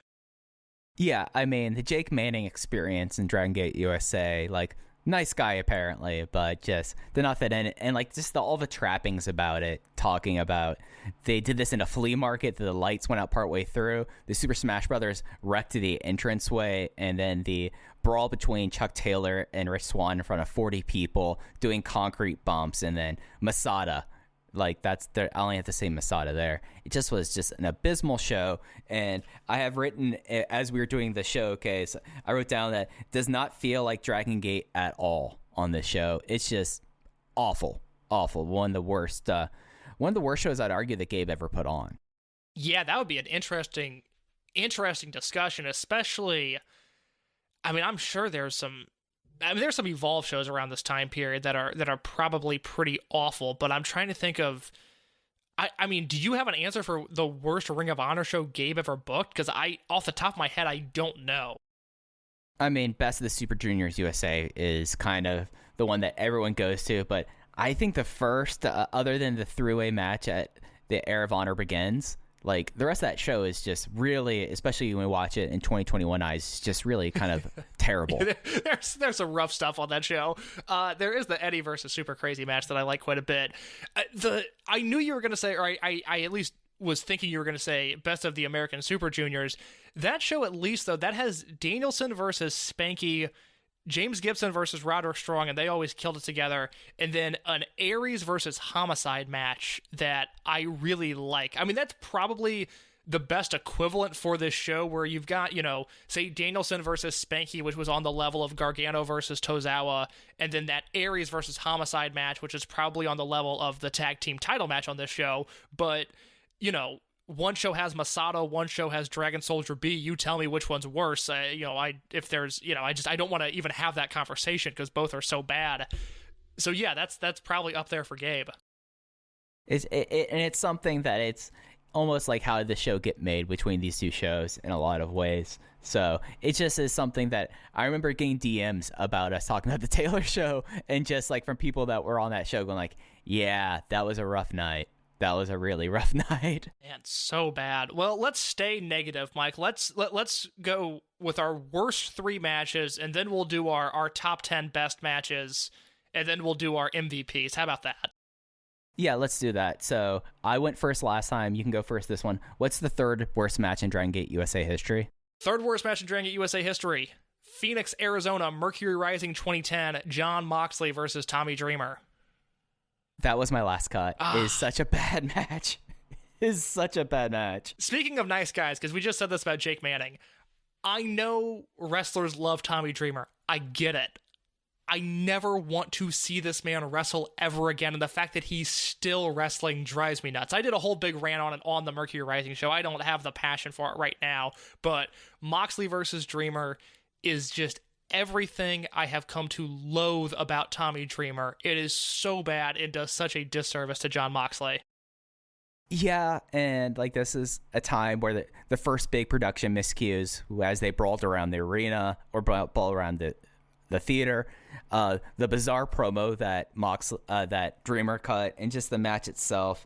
And the one note that I have on this match case is my first note. I'm gonna read off from my notebook. The action will have to speak for itself. The match then proceeded to go into complete darkness. Yeah, it is an early sign of like, oh no, like this is what we're doing. This isn't good. Like, can we avert this? Can we change course? Unfortunately, we could not. Yeah, my number 3 worst match of Dragon Gate USA's history is from Open the Ultimate Gate 2014. It is AR Fox versus Mr. A. And we talked about this 2 weeks ago. It was something that, like, one, it just was not a very good match. Mr. A at that time was greatly just ruined because of that missed splash, and then the match itself and the pony ring and all the trappings just made it a uniquely terrible experience. And then like Evilise came out, and then Larry Dallas came out with Teddy Hart, and it just was a utterly bizarre and terrible match in my opinion. I think I hate the thing they did the next night more with the 6-man where Teddy comes out and destroys all 5 guys, because I will maintain that the work between AR Fox and Mr. A before the Teddy Hart stuff was actually pretty damn good. So that is not on my list, but I completely understand your inclusion there. My guess is we have the top two the same. I'm just curious as to what order they are. My number 2, Mercury Rising 2012, Sami Callahan versus Sabu. That's my number 1. What is your number 2? Oh, it's from United Finale, John Moxley versus Homicide. Yes, so we flipped those. I will talk about Moxley versus Homicide for a second, and then you have the floor on Callahan versus Sabu. All right. For me, Moxley versus Homicide is far and away the worst match in this promotion's history. It is a post-Prime Homicide brawl where, again, they're in the Ace Arena, which I think works great at Evolve shows. Evolve 4 was just uploaded to the network. Go watch Bryan Danielson versus Bobby Fish from that show in the Ace Arena, and you'll see why promotions used it. It does not work for a Dragon Gate USA show, and it does not work for the brawl that Moxley and Homicide were going for. It's a dull, lethargic, boring brawl that ends with what I think is maybe the worst finish I've ever seen, at least outside of your finger poke of doom, and even then I almost find it as offensive, where Homicide is beating up Moxley, and he's blooding him, and he's taking the fork to his head, and then Homicide lays down and puts John Moxley's arm over his chest, because the story goes that Homicide was so angry, he didn't care about winning, he just wanted to beat John Moxley up. I am still, we reviewed this show almost a year ago, I am still offended by how bad this finish was. Yeah, then you had him go after him with scissors, trying to cut out his tongue. It just was one of those things, and I think that actually is a really good segue into Sabu versus Callahan. Whenever Gabe brought in people from another era, we've talked about Tommy Dreamer, you talked about Homicide, Sabu, and just in general, it always came off as the most worst thing on the show. And being live for Callahan versus Sabu, where partway through when I was live, I was like, I'm going to go get a drink, and just left during this. And then watching it back 9 years later, just an absolutely abysmal thing. It kind of ruined whatever the DUF had. John Davis was completely kind of handicapped by it, and it's a wonder the AR Fox was able to recover from this, because Sabu's inclusion in the company was some of the worst pandering to the past I think that Dragon Gate USA ever did, and the responsibility for all these panderings lays at the feet of one man. And I think that the fact that our 2 worst matches in the company, or really 3 of our top worst matches in the company, involve like these vestiges of the past rather than either new wrestlers or Dragon Gate proper talent, tells you a whole lot about what the failings of Dragon Gate USA was. Yeah, it's Tommy Dreamer, it's Sabu, it's post-Prime Homicide. Those are all old guys that were eating up young guys in the moment. I at least found an immense amount of humor in Sabu versus Callahan. I just went back and saw the GIF that I gifted from this match when I watched it, of Sabu trying to do a springboard from the chair to the ropes, and he was probably going to do a leg drop off of the ropes, but he jumps off the chair and just sacks himself on the top rope, like he was meaning to do it. There's no attempt to land on the top rope. He jumps crotch first into the top rope. I've never seen anything like it. It is so insane. You brought up a good point, though, and I want to talk about this now. This was on my list of things to get to at some point. The DUF. Infamous is a fair way to describe them. I think people have a visceral reaction to them when they're mentioned one way or another. Overall, we watched their entire run from the formation in Atlanta to the dissolution, with first Pinky Sanchez leaving at the end of 2012, and then Callahan getting signed in the spring of 2013. As an act, how do you feel about them, having watched all of it all the way through? I mean, up until Sabu was entered, it actually was a pretty solid act. I mean, the one thing that, like, thinking about the promotion is, I wonder if they acted with them as like affiliates of either Deep Drunkers, Team Doi, or Blood Warriors could have had some more coherence to the overall Dragon System storyline. But up until like the image of them standing tall in 2011 was like the best moment of the group, and then the more that they decided to continue the Sabu storyline, and then everyone's eventual following out with WWN or signing contracts elsewhere, it's something that colors, I think, the historical perspective of them. Whereas when we rewatched it, came away initially going like, okay, I like DUF a whole lot more. There were a lot more Sami Callahan matches of his white trash MMA that made each year's top 10 list than I ever expected there would be. I encourage people going forward to remove the DUF as a punchline, because I think what we learned from this series was, even with the Sabu stuff, which was atrocious, but through that Miami match, there were at least times where the group, you might not have liked what you were seeing, the matches were bad, but aesthetically the unit was still, they kind of came across as killers. And there's that whole year from Atlanta through Miami, I really like what they ended up doing. And it's after that where you have a gap from WrestleMania weekend through the Taylor, Michigan and Chicago anniversary show that we just talked about. On those shows and storyline, Callahan was suspended from Dragon Gate USA and Evolve, so he's not on those shows. And then when the action resumes with the triple shot at the end of 2012, you have Callahan doing singles matches that weekend while he wrestles Del Sol, Generico, and Shima, and then Cannon and Sanchez are teaming together. And what you find out very quickly is, oh, wow, this really was Sami Callahan's unit.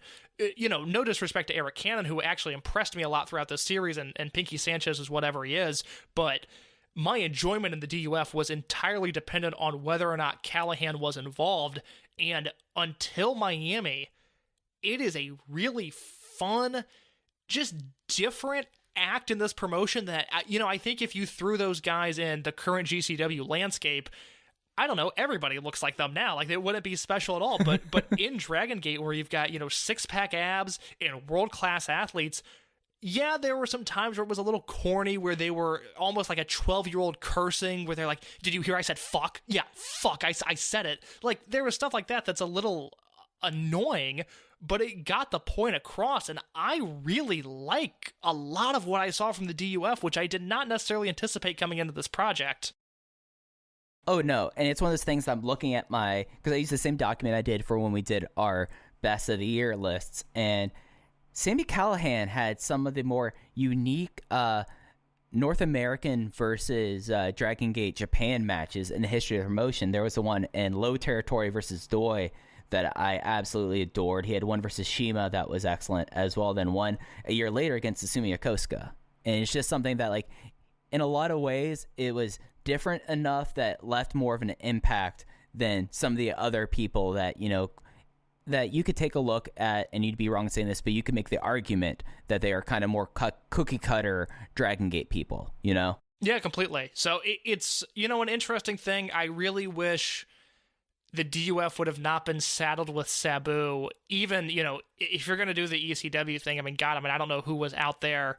I don't know if Justin Credible is better than Sabu, but at least, after the first... Let's don't say things we can't take back, Case.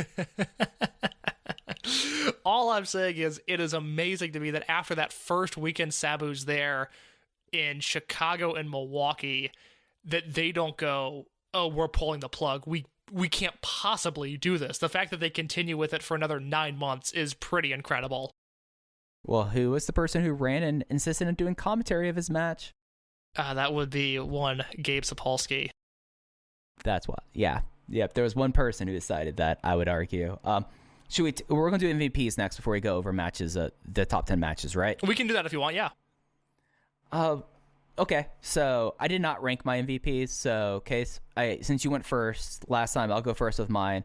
My first MVP I have at Dragon Gate USA is Akira Tozawa. Yes. And I think that the way that no one, and this is something that I know is a little bit of a hot take, I would argue that since Muto, no one has had such an incredible excursion that has changed both their career and their life as Akira Tozawa did. He came in as basically a last resort, like, see if this works out for him here, and he came back to Japan, a featured player, a Kobe World main eventer, and someone that if he remained in Dragon Gate probably would have, at this point, at least one long Dreamgate title reign.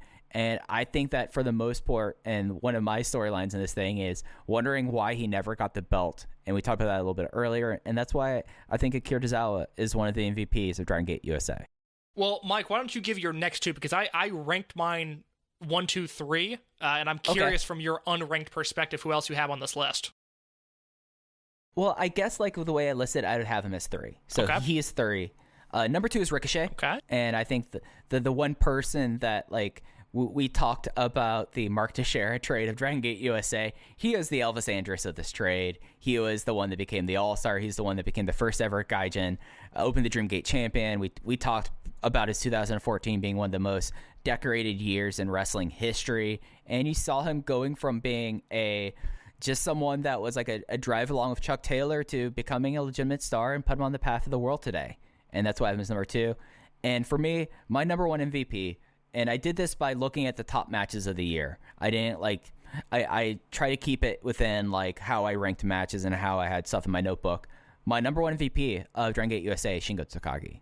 Oh, And- interesting. Did not think that's where you were going with that. So, sorry, go ahead. I cut you off, but that really shocked me. So Shingo Takagi was in 2009 in my match of the year and was in the runner-up for the match of the year. 2010 match of the year, runner-up of the year, and then also ended up in number 4, number 5. So 4 out of the top 5 matches in 2010 at Shingo Takagi. And then he went away for a while, but when he came back in 2013, had the match of the year and had another match in the top 10. And it was something that like his work in this company when he was around elevated the promotion in such a degree that there's no way he could not have been my number 1, even if there were these huge chunk of times without him in the promotion. I mean, he got Wrestling Observer Match of the Years out of this promotion. So it was a no-doubter to me that Shingo Takagi is the absolute MVP of Dragon Gate USA. Hard to argue. I did not include Shingo in my top 3. I felt like, yes, he had 15 matches, but maybe it's just who Shingo is as a wrestler. Even in 2009 and 2010, it's not like he felt like he was within the fabric of this promotion. He always felt like a special attraction, which I guess is a compliment when I say it out loud. I kind of use it as a negative, though. I can't argue with the Shingo pick at all. My 3 MVPs going from 3 to 1. We talked about 2 of them already. Ricochet was my number 3. I thought he was tremendous and actually better than I realized as I tabulated my top 10 matches of the promotion's history. Number 2, Akira Tozawa. I think the only other argument that could be made in the Muto trajectory is maybe if you count ECW as an excursion than what Tajiri did, but Tajiri never really went back to Japan and became a big star, because by the time he's back in Japan full time, it's 2005 and he's, he can still go, but he's older at that point and has never pushed to any degree outside of his own promotion. My Dragon Gate USA MVP, though, I thought this is where you were going. I thought we were going to have the same top 3. Was shocked when he did not end up on your list.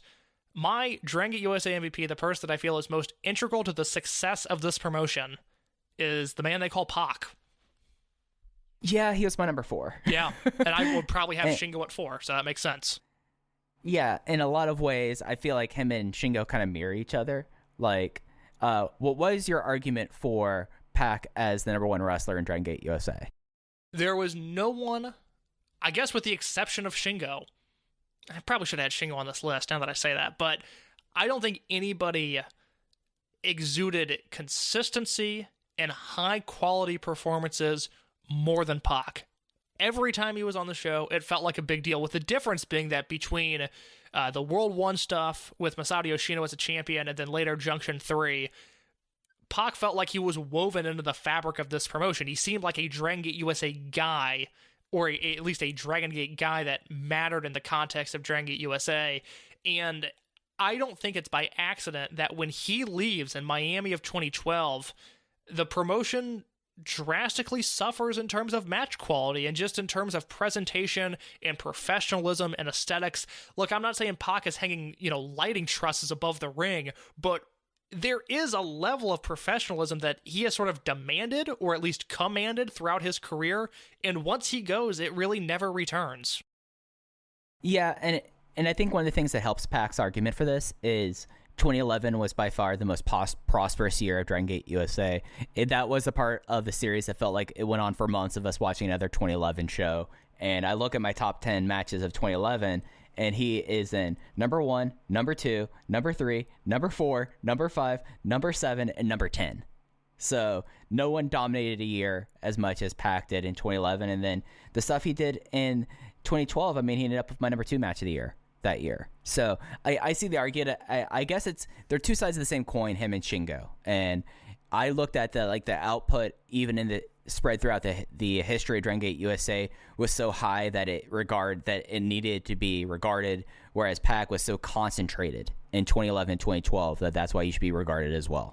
Yeah, that's a very fair assessment. So Ricochet, Tozawa, absolutely, and then Pac and Shingo being the two differing opinions there, but I can't argue with your Shingo take, and we are roughly on the same page in terms of our Pac takes. And Mike, I think that leads us to our top 10 matches in Dragon Gate USA history. It's the big list. It's the main event. And since I went first last time, Case, let's start off with you. What's your number 10 match in Dragon Gate USA's history? Be more than happy to start. All of these matches, until otherwise noted, are rated at 4 3/4 stars. It is always a good feeling when you can have a top 10 list comprised of 4 3/4 star matches or higher.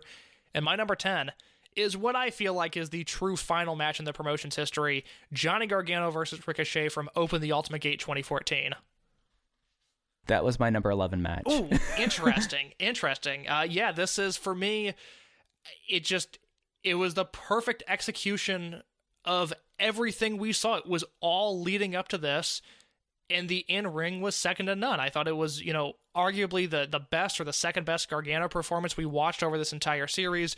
2014 Ricochet simply did not miss whenever he had the opportunity to connect, and this was another one of his many gems that entire year.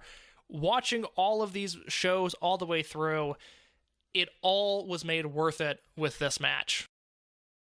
No, and I think you're entirely fair in the assessment there, and it is something that, the conclusion there was so satisfying in the work and the way that it came across there. It felt like the last legitimate moment of the promotion. 100%. And I think it definitely deserves recognition. So I realized that I graded Dragon Gate USA a little bit tougher than you when I was compiling this thing. Everything that I listen till I say differently is at 4.5 stars. So, but my list is all 4.5 and higher. My number 10 match is from the WrestleMania weekend 2010. It is the Dragon Gate 6-man match of World 1 of Masadioshino, Naruki Doi, and BB Hulk versus the Warriors team of Shima, Dragon Kid, and Gamma. It is my number 9, but please, you have the floor. I'd like to hear your thoughts on this match. It's something that, with their first WrestleMania offering and the fact that it is such a big deal, this is why the promotion exists in the first place, was how remarkable the 2006 Do Fixer versus Blood Warriors match was. So if I didn't have that, if I did not have a lot of that representation, I feel like that is losing part of the fabric of the promotion, if you will. And it was just something that, on a show that had two very bad matches, we talked about John Moxley versus Tommy Dreamer, but also had the Lundrick versus Evan, the Jack Evans and Jimmy Jacobs match that was abysmal as well. But the fact that this was a full sprint and this felt big time, and the fact that Gamma was incredibly over, and the way that Shima built up Gamma coming over and then completely succeeding, and then Dragon Kid doing a Bermuda Triangle on the elevated stage, because this was the one that had the show in the round, and that the stage was elevated, was insane. And then Gamma doing a Poison Rana, and just the finish of this was just exceptional. And it was something that still resonated with me, that out of the stuff they had that week and that they finished on that note was really positive to me. I completely agree. This is a really fun match. Like I said, it was my number 9.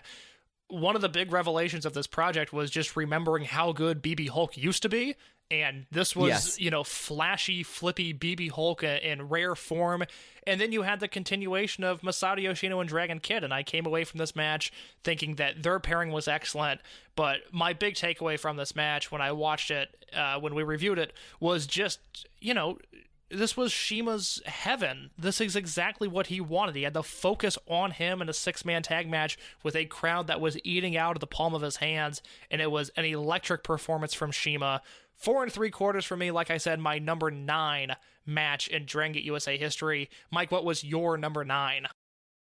Well, I'm making sure I have the right date for this as we're doing this, but it is Spike Mohicans versus Masaki Mochizuki and Susumu Yokosuka. I think that's from 2012. It is from 2012. Yes. I have my date wrong here. This is from Open the Golden Gate 2012, and this is that sleeper show that we were talking about earlier. And just you have now Ricochet fully formed. You have Spike Mohicans, which is, for such a small period of time that they existed, they were truly an exceptional tag team. And then you had the original Mochizuki tandem in LA, and it just was one of those matches that, like, it capped off a great show, and it just was one of those matches that kept on building upon itself, that at the end of the match, I was like, all right, that was something special with it. And, you know, Susumu countering a Venus palm thrust into a top rope exploder was just insane. And just 4 guys just going out there and having a tremendous match. It is one that is on my list. We'll talk about it again in just a minute. My number 8 from Secaucus, New Jersey, opened the Ultimate Gate 2013. It is not Akira Tozawa versus Ricochet. That one just missed the cut. It is the main event from that show. My number 8 match, Johnny Gargano versus Shingo Takagi. That was my number 6 match. So go right ahead. It's interesting. I did not think you would have this in your top 10, but it looks like you do.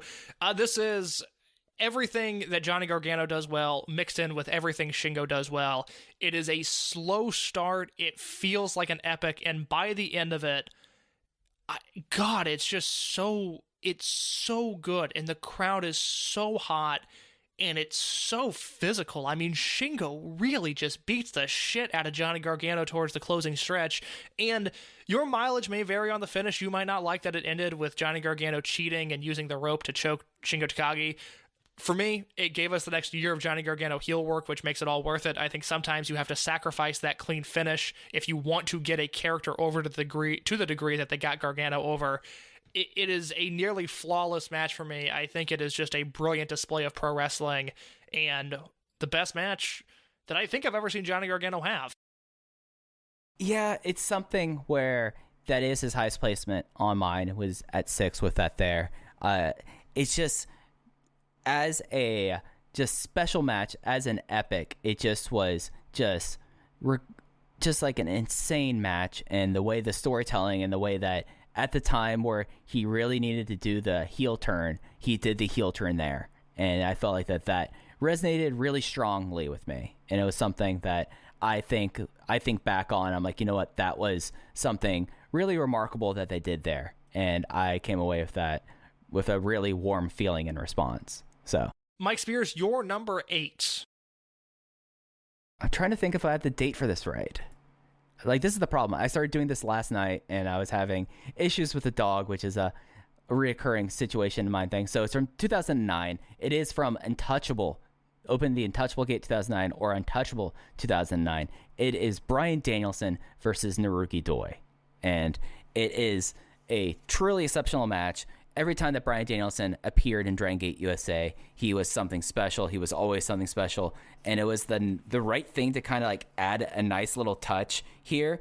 And the way that they did the man who needs no introduction, the best in the world, Bryan Danielson, without having to do the final countdown, was really kind of remarkable. And we talked about how we rediscovered how good BB Hulk was during this time period, but how much I enjoyed Naruki Doi outside of Dragon Gate when he was the Open the Dream Gate champion during that first run was something that, like, he felt like a touring champion, and this was like another one of those touring champion matches that he had in this promotion that I thought was really remarkable.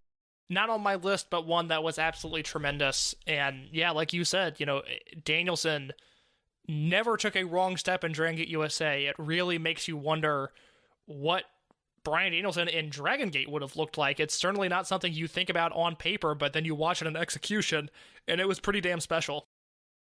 Man, I'm thinking about Bryan Danielson in 2021 versus UT, and now I'm a little sad. Yeah, that sounds very good. I would like to see that, but he is too busy wrestling in the Thunderdome. Yeah. So that brings us to number 7, Case. What was your number 7 match? One that you've already talked about, Masaki Mochizuki and Jimmy Susumu versus Shima and Ricochet open the Golden Gate 2012. My only input on this that Mike did not cover is we get extended Ricochet versus Masaki Mochizuki interaction, which for as long as they spent in the same company together, we very rarely got that. And their chemistry in particular really puts this match over the top. It's one that if you love the Twin Gate style, if you love layers and layers of move after move after move, it'll resonate with you. If it sounds exhausting just from the way I'm describing it, it's probably not the match for you. Yeah, no, that's entirely fair. So my number 7 match is from 2012. It is from Mercury Rising 2012. It is the Dragon Gate 6-man. It is Hulk and Akira with Low Ki versus Masaki, Mochizuki, Pac, and Ricochet. It is on my list later. Go ahead.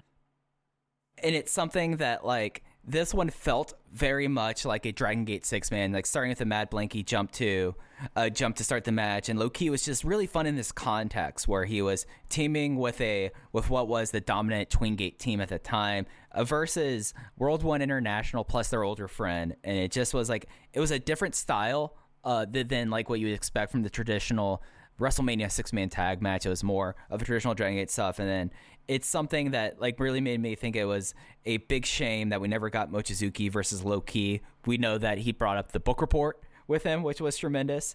And then it kind of like ended with like the idea of Mochizuki finally falling to Tozawa's straitjacket suplex, which was a big storyline, at least for the Tazawa fans. The idea that Mochizuki always got his shoulder out, so it was never a full capture suplex, and just was a very tremendous main event on a show that had a lot of issues. Number 6 for me, United Philly 2011, Pac and Masadioshino versus Naruki Doi and Ricochet. Yeah, was on my short list, did not make it. And you know how much I love Die Fly. Interesting. I thought you would have this one. We've lined up more than I thought we would, but not on the matches that I thought we would. This is from the ECW Arena. This is the final show. They ran there again in November. I apologize. But yeah, this is Pac and Yoshino versus Doi and Ricochet. I believe this match is still up on YouTube for free on the PW Pondering's YouTube channel, and it's exactly what you would want. It's one of the early Pac and Ricochet interactions. They would end up wrestling for all of 2011. They were attached at the hip, and it's Doi and Ricochet. I'm sorry, it's Yoshino and Ricochet. So you've got two eternal rivals just going at it in this match, and it's everything that Dragon Gate USA, at least in my mind, is supposed to be. You have your American import wrestling with your Japanese, or at least your native talent. I'll throw Pac in that bunch as well. And they did no wrong. This was one that I was a big fan of going into this series, and one that held up incredibly well on Rewatch. Just, God, it's so good. It's Pac and Yoshino versus Doi and Ricochet. You can't beat that. Yeah, and it has like a nice bit, like looking back at distance, it's two Gaijin. I mean, all of them are Dreamgate champions. You have one of them that was the ace of the company. You have one, and then you have the two Gaijin champions. It's just like a nice bit of like history, and of the tournament, it was by far the best match of the tournament, and it was just a real remarkable match and a great performance, and made me wish that we had more of a Naruki Doi Ricochet tag team run, because Naruki Doi is one of the best tag team wrestlers of all time, and Ricochet was on the same page with him, and then Pac and Yoshino weren't too far off from that either. Yeah, I know I ranked United Finale as one of the 3 worst shows in Dragon Gate USA history, but outside of that final show, the first 2 nights in New York and Philly, those are very, very good shows where a bunch of non-tournament stuff delivers, and the tournament matches are awesome. That is a fun weekend until you get to the finale. Yeah, I mean, it was something where like everything kind of fit, and that was when Ronin really felt relevant at that time. And it was like they felt like players, especially with they had to execute the Blood Warriors turn in front of a live audience, because it did not make tape yet, or the tape did not get out to the United States at that time. That is true. So, Mike, your number 6 match, I believe you already said it, but remind us again what it was. That is Gargano versus Takagi from 2013. Yes. Anything else you want to add on that match? No, I feel like we covered that pretty well, and that was my last 4.5 star match. Okay, so you are 4 3/4 or higher from here on out. Is that correct? Just 4 3/4, yes. Okay, interesting. I am at 4 3/4 until otherwise noted, with my number 5 match being Masadioshino and Naruki Doi versus Shingo and Dragon Kid from Open the Freedom Gate 2009. Is this one you had on your list? Yes, that's my number 4. Okay, well, let's talk about it now. My God, it's the reoccurring theme here. And one of the things that really surprised me, and we'll talk about his name in a few of these matches coming up, is for someone that ended up saying, nah, I'm good, I don't want to go to America anymore, Masadioshino, his output in this promotion was absurd. I mean, he is in multiple top 10 matches for me, and this is one of his shining moments with, Speed Muscle against Shingo and Dragon Kid, the short-lived but legendary Shingo and Dragon Kid tag team. Move after move after move with the ECW Arena eating up every single near fall. Yeah, and I think this is one of the best Speed Muscle matches of all time. Yes. I think that this is them at their peak. This is like getting classic stuff, and then you get all the rivalries of Takagi and Big Six playing in there, and just it is tremendous. They had a tremendous 2-on-1 segment in this match where they're dominating Dragon Kid in it, and it just was just really like something special watching like this area of Speed Muscle until the turn leading into Blood Warriors was something really remarkable. A tremendous tag match, just the Twin Gate style personified. And like I said, it is my number 5 match in Dragon Gate USA history. Yes, my number 5 match is another match from the Mania WrestleMania weekend, in case I'm willing to guess that this match might not appear on your list. Which one you got? But it is Masaki Mochizuki versus Akira Tozawa. Not on my list, but one I assumed you would have. You have the floor. So this was a match that was very personal to me watching it live, especially being someone who was early on the Akira Tozawa train, and just like it just like started from the top of this, and they had like great dive interaction here, and then Mochizuki just dismantling Akira Tozawa, Lenny Leonard, who is, if we had a 5th MVP of the promotion, I think we both would say it would be Lenny Leonard, by the way. just was doing just tremendous work at this time here.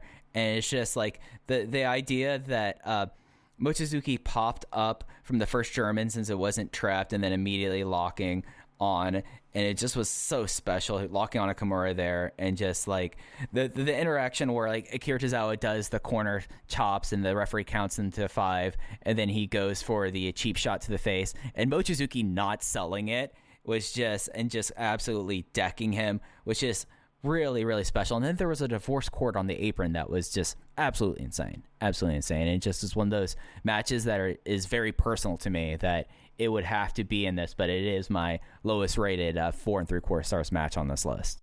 My number 4 from Milwaukee. We talked about this show with Kelly Harris, Way of the Ronin 2010, Shingo, Akira Tozawa, and Yamato versus BB Hulk, Naruki Doi, and Masadioshino, Kamikaze versus World 1. Yes, that's my number 3 match. So that's worked out there. And yeah, the first time the Big Six really had a match in the United States, just exceptional match. And like that Miramar Theater show probably would have been in the top 10 for me. Just was a really great show from top to bottom on that, and just a tremendous match. Yeah, that show, it's a weird deal where there's just kind of nothing on the undercard. None of it really feels more akin to like an MMA show, where it's not that the undercard is bad, but it's just kind of there. And then Danielson versus Moxley, and then, like you said, this is the Big Six, and what I think is probably the most underrated match in Dragon Gate USA history, just because, I mean, again, this is my number 4, and I never have heard anyone reference this match as one of the all-time greats in this promotion's history, whereas I think what we're going to talk about going forward is, at least I've heard other people throw it out there. This is one that, for some reason, got lost in the shuffle. I think Danielson versus Moxley being on the same show really overshadowed it, but this is, you know, this is one of my favorite Dragon Gate 6-man matches of all time in America or Japan. Yeah, and I have this match higher than any of the WrestleMania 6-man tags that happened in this promotion's history. I do not, but that is a bridge we'll cross when we get to it. So we've already talked about my number 4. It was the Speed Muscle versus Shingo Takagi and Dragon Kid match from November of 2009, also 4 stars. So, Case, what was your number 3 match in the promotion's history? My number 3 match, the same building as my number 4, but a year later, Pac and Masadioshino versus Shima and Ricochet, Way of the Ronin 2011. Did not make my list. Was very close, but did not make the list. Yeah. Remember, I was a little bit more down on this than you were. That's right. I was so high on this. My notes read, Shima, Meteora, fuck you, that's the pin. It was just, God, it was perfect. This match, this is coming right off the heels of Pac and Dragon Kid versus Shima and Ricochet at Kobe World, and this happens about a month later, I think, or maybe it happened before. Maybe my calendar's mixed up. Mike, if you could run the date on Way of the Ronin 2011, that'd be great. It was on 9/11/2011. Okay, so after the Kobe World match. So Pac and Dragon Kid versus Shima and Ricochet at World, to me, is a 5-star match. And then a month and a half later, they come to Milwaukee in front of about 7,000 less people, and they have a match of almost equal quality with Yoshino taking the place of Dragon Kid. It is, arguably my favorite style of wrestling is the Twin Gate style, and this is a perfect Twin Gate match. It's the what are the tag belts called? I just ran that down. United. The United Gate. It's a United Gate Twin Gate unification match, essentially, that these Spike Mohicans end up winning. I just think it's perfectly executed. It's really just one of those deals where, if we talked a lot about it this time around 2011, where attendance was going down, markets were really suffering, but all of these shows would have like 4.25, 4.5 star main events, and it was just like head scratching to us of how were more people not eating this up. This is the best wrestling in America at the moment, other than what's happening in Reseda, and these crowds are shrinking drastically, and this is one of those that, nobody is going to remember Way of the Ronin 2011 fondly. This is a show that isn't a part of the illustrious Dragon Gate USA canon, but the main event is one of the 3 best matches the promotion ever put on, in my opinion. Yeah, this was the show that had the utterly bizarre Brody Lee Uha Nation segment starting off the show. But I guess the thing that got to me as I'm looking through my notes is there was a ref bump here that just was kind of egregious to me, and that kind of knocked it down in my opinion. But you're absolutely right about encapsulating the Dragon Gate tag team style with this match, though.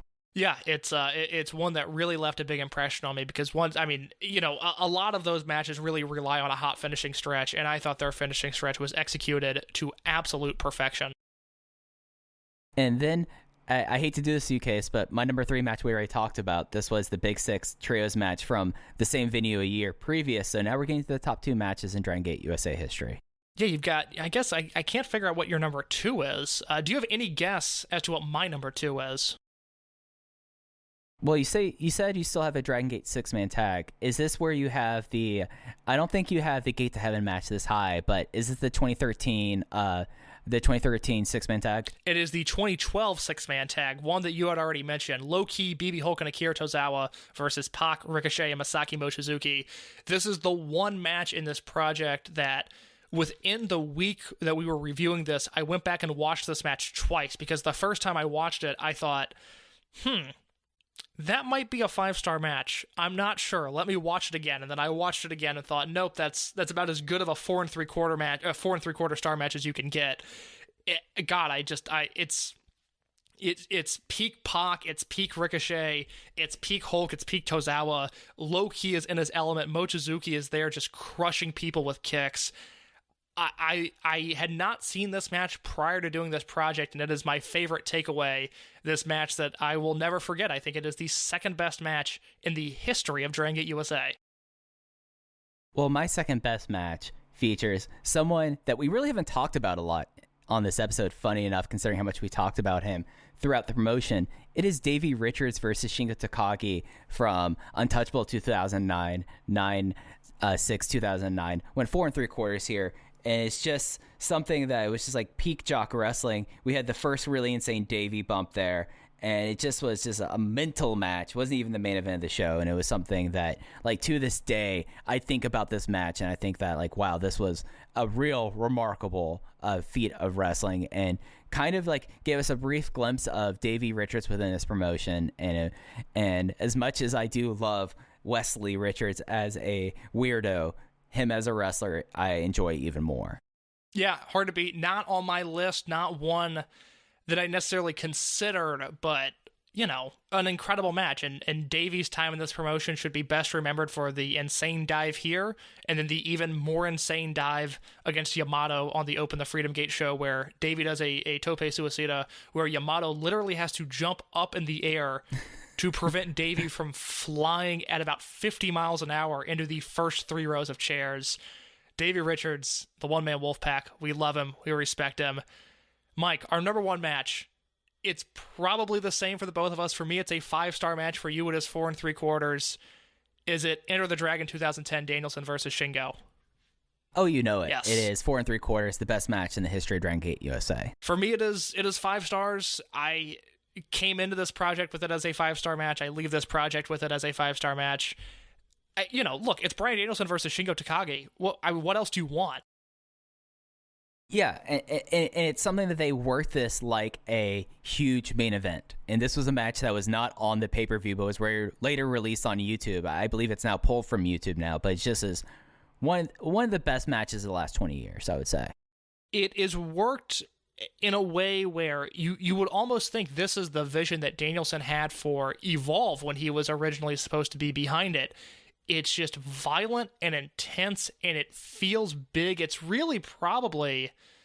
Well, no, I guess, it's a Shingo thing, because Gargano versus Shingo kind of has that big fight atmosphere, but even, Pac and Yoshino versus Shima and Ricochet, the Miami six-man, the World 1 Kamikaze six-man that we've talked about, those are all great matches, but they don't necessarily have that big fight feel that Danielson versus Shingo had, and it's something that is absent until Shingo shows up in Secaucus, New Jersey a few years later. Yeah, and it's something that, it's one of those things that we've talked about on here with Alan Forel. It's just something that it's real remarkable how just incredible of a wrestler that Shingo Takagi has been for the last 16 years. And this is one of those matches that, because of the time frame, people forget about, but is one that if you have the ability to go back and watch this match, you should go back and watch this match. It is the epitome of the big fight aura. It is the epitome of you can't kill him, but I will try to kill you before you kill me. It is just one of the best wrestling matches in Dragon System history, just bar none. It's on my short list of 5-star Dragon System matches, and it is Bryan Danielson versus Shingo Takagi, which almost feels like cheating, but I'm going to count it. So that is our top 10 matches of Dragon Gate USA history. We compiled what we're going to label bonus disc DVD matches. These are 5 matches that, at least for me, I didn't really consider them to be in my top 10 at any point, but I also feel like these matches are integral to the story of Dragon Gate USA, either for historical significance or just because they're really damn fun matches. Mike, I can go first. I'm just going to read through all 5 if that's okay with you. Yeah, I took a different route with this as a bonus disc idea, so I'm interested to hear yours, then I'll talk about my route and what I did with this as well. Sounds good. So for me, again, my bonus disc DVD, this would be, if you're making the compilation of the best of Dragon Gate USA, you would have the top 10 from me, the top 10 from Mike, and then these would be your leftovers. These would be really fun. And for me, the 5 would be Adam Cole versus Ricochet versus Eric Cannon versus Chuck Taylor from Enter the Dragon 2010, Pac and Ricochet versus Chuck Taylor and Akira Tozawa from Open the Southern Gate 2011, Masaki Mochizuki versus Sami Callahan from Fearless 2011, Pac versus Brody Lee from Bushido Code of the Warrior 2011, and the Gate to Heaven match, the Bucks and Ricochet versus Shima, AR Fox, and Tomahawk TT from Bushido Code of the Warrior 2013. Those are some just incredibly fun matches you mentioned, especially that Tozawa Taylor tag team match where Pac bleeds the most I've ever seen him bleed in his life. Nuts. And I take a picture-in-picture. It's just nuts. No, so that would be Case's half of the bonus disc. I went a different route with this case. I picked matches that, for our listeners, they're basically on 2 services that you can go pick up. I picked matches from the Dragon System during this time period, not in DGUSA. Oh, very interesting. Okay, go ahead. So the majority of these matches, except for this first one, you can either find on the High Spots Network or you could find this on independentwrestling.tv. Number 5, though, is Speed Muscle versus the Motor City Machine Guns from TNA Impact episode 207 on June 9th, 2008. That is probably the widest exposure that Speed Muscle ever had on North American television. Number 4 is from Kurt Russell Reunion 3. It is El Generico, Masadioshino, and Pac versus Akira Tozawa, Kevin Steen, and Super Dragon. That is from January 29th, 2012. We talked a bit about the Wrestle Union show, about how this is the show that also happened when Open the Golden Gate 2012 was happening, and just was a really kind of fun ride. The next one is from Chikara King of Trios 2011, Night 3, Akira Tozawa versus Eddie Kingston. Just an absolute blast. They always would have Eddie Kingston versus the traveling tough guy on these Chikara Trios weekends. Like, he had matches against Necro Butcher, against Yoshiaki Yagi, just like another one there.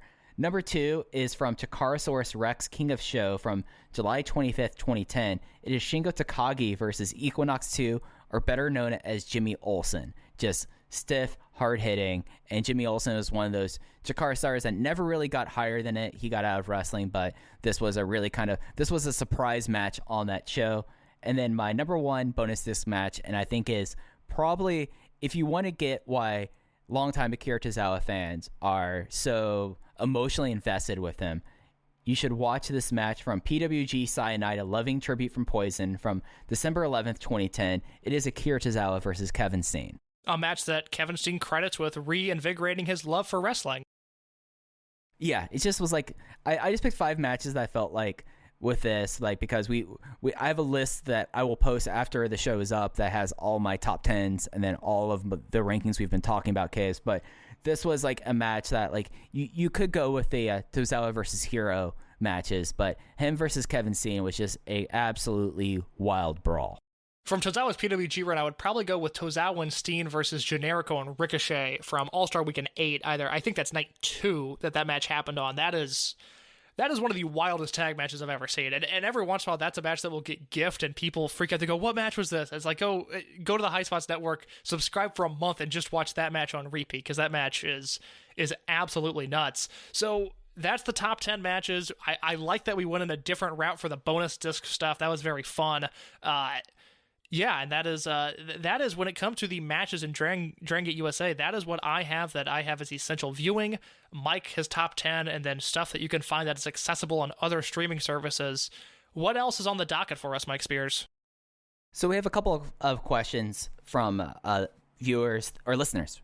Podcasting is not a visual medium. From listeners that we put out there that kind of tied into some topics that we were going to cover, but now we'll cover them with questions. And we just asked, like, just overall DGUSA questions. And I think the first one is going to be from Gerard DeTrolio, asking us, what member of the Dragon Gate main roster that never made it to DGUSA do you wish actually did?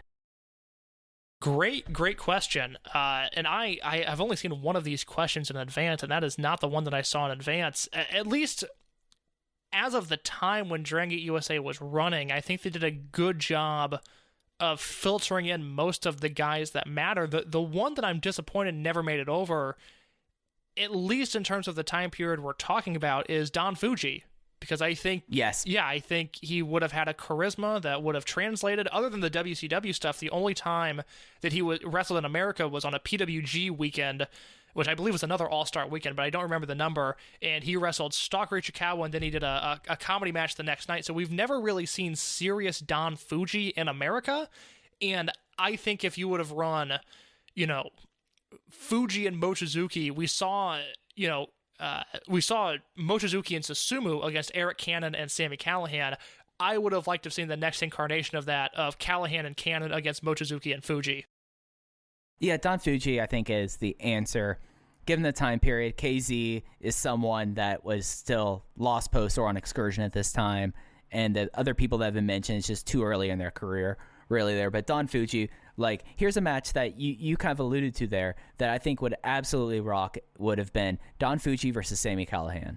Oh, it would have been, at this point in Sami Callahan's career, would have been awesome, because what we discovered was, oh, that's right, Sami Callahan used to be an awesome wrestler, and then he got signed, and then he started spitting, and I don't know what happened, but there was a point in time where, Callahan versus the Dragon Gate guys was a highlight on every show. I guess the other one that I'll throw out there, and he was someone that was booked, but not booked enough. I would have liked to have seen more Genki Horiguchi in this promotion.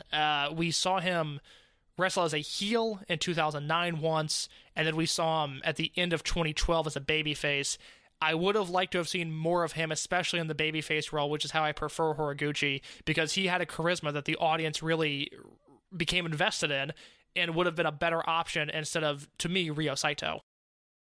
Yeah, no, I think those two have been the ones we would have liked to see more. And I think, like, given the time, like, the fact that Gamma was so over in 2010, like, I think bringing Don Fuji over and, like, starting off with, like, a Stalker Ichikawa match and then having him do serious stuff and having that DUF thing would have been the way to go with him.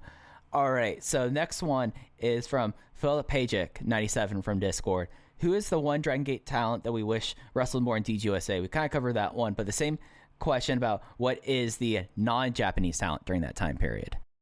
Well, I mean, I could say Horiguchi. I can also say Shingo, just because I wish, we went from the end of 2010 through 2013 without seeing him. And he certainly would have made those 2011 shows that were very good in the first place better.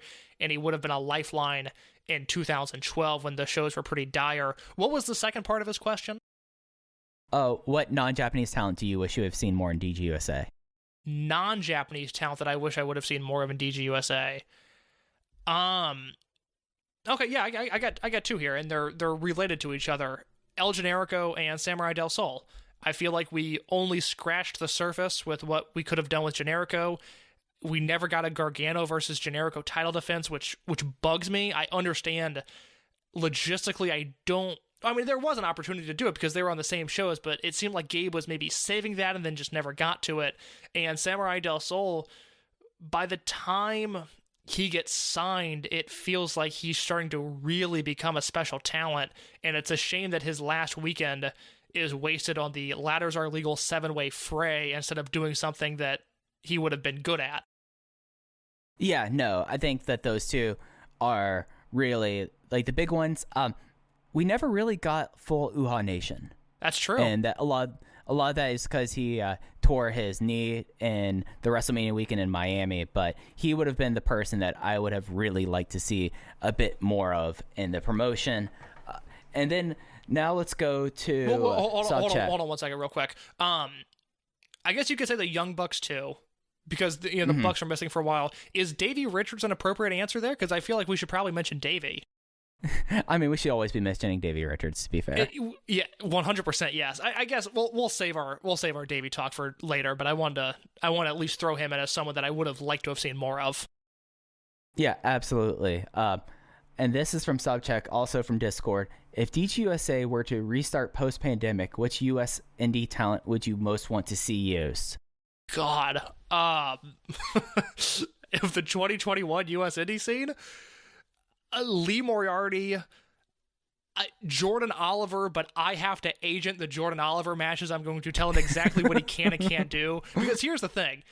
I watch Jordan Oliver in AAW, which is a little bit more hands-on of an indie, and he's always super fun there because there are people within the AAW office that know what the fuck they're talking about, and they're able to guide him to these like fun 7-minute matches. That's all he has to do, and he always succeeds in AAW.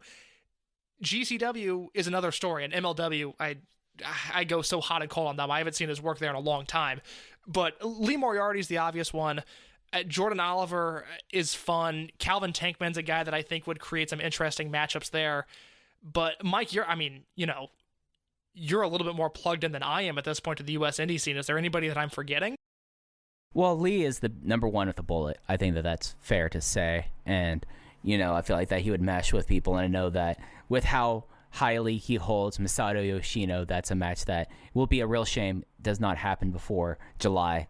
Calvin Tankman's very interesting in that because I feel like that you could do like Tankman versus John Davis, Tankman versus Mochizuki, Tankman versus Yokosuka, and those would all be very interesting. Calvin Tankman versus KZ, that would be a wild match there. But really, it's difficult. I mean, there's people in other scenes I would like to see in Dragon Gate USA, more so the US indie scene. I think that it would be very interesting to see like your Dan Maloney's there. I think Dan Maloney would be very interesting in that. I think Adam Brooks would be very interesting in Dragon Gate USA. But the US indie scene at this point, like I've talked about this in other places, but it's something that I very much so I'm of a mind. Oh, Freddie Ahai and Dragon Gate USA would be positively interesting. Yeah, that would. I don't know if that would be good, but that would be interesting. Yeah. Freddie Ahai versus Super Shisa. Like that's... and I'm going to go and say, Shisa, pretend that we're in Kobe Lapis Hall. You have 15 minutes. Go have fun. I think I would be more interested in a lot of like the luchadors that I've been watching lately. Laredo Kid, who is out there. I mean, people know who Laredo Kid is, but I think that would be interesting. And then I'm drawing a blank on all of their names right now, but... Latigo. Yeah, Latigo, and is Ares, is that who I'm thinking of? Ares, yes. There's a lot of luchadors that I'm very intrigued by right now, some of whom Jimmy is wrestling in Mexico, when Jimmy's healthy. Those are the people that I would like to see have some more extended interactions with the Dragon Gate talent. There's just, I don't know. I mean, AEW is returning with shows coming up here very soon, so I'll reinvest in the U.S. indie scene for them, but I'm just so disconnected from that scene right now. Yeah, and it's hard to have stylistic fits in a lot of ways. Actually, who would probably be really interesting here, and I feel like that they're, with the current style, could be very interesting? Who's that? Kevin Koo. I know. I mean, I haven't seen Kevin Ku wrestle a match in a very long time. But I at least like the idea on paper. So yeah, let's add Kevin Ku to the list. Yeah. So from there, those were the Discord questions. Let's hop on over to Twitter, where this one is not going to require a lot of basic or a lot of time here. It's from friend of the show, Adam Sanderson. What did the Japanese office see as the future of Dragon Gate and Dragon Gate USA? From the names the office suggested for the last show, it seemed like that they saw some future of Dragon Gate USA, but more as an excursion learning opportunity for younger wrestlers. And I'll take this first case. I think Adam's pretty dead on. I mean, the people that were listed in that email, I mean, Shimizu and Kotoka and Mondai Ryu, they were people that would have been of age to go on an excursion at that time. So I think that's where it was. They would have probably still sent over a couple of stars for the most part, but I think we were going to see a transition more of it as an excursion place. And then you think about 2014, they would have had opportunity to work Evolve. They could work AAW. They could work PWG. They could have got a healthy route of ring work if they were over there for excursion. Yeah. It was certainly trending in that direction where I think you would have seen a lot of the millennials, and I think the millennials would have been really over. You know, that was an issue that was present even in Dragon Gate Japan between Western fans and native fans, and we talk about it now with Masquerade, where the Western fans are really into Masquerade and they were really into the millennials because we're not necessarily focused on the promo aspect of things, whereas Masquerade is currently struggling and the millennials did struggle with promos in Japan. So I think we would have been seeing a lot of T-Hawk, a lot of Eita.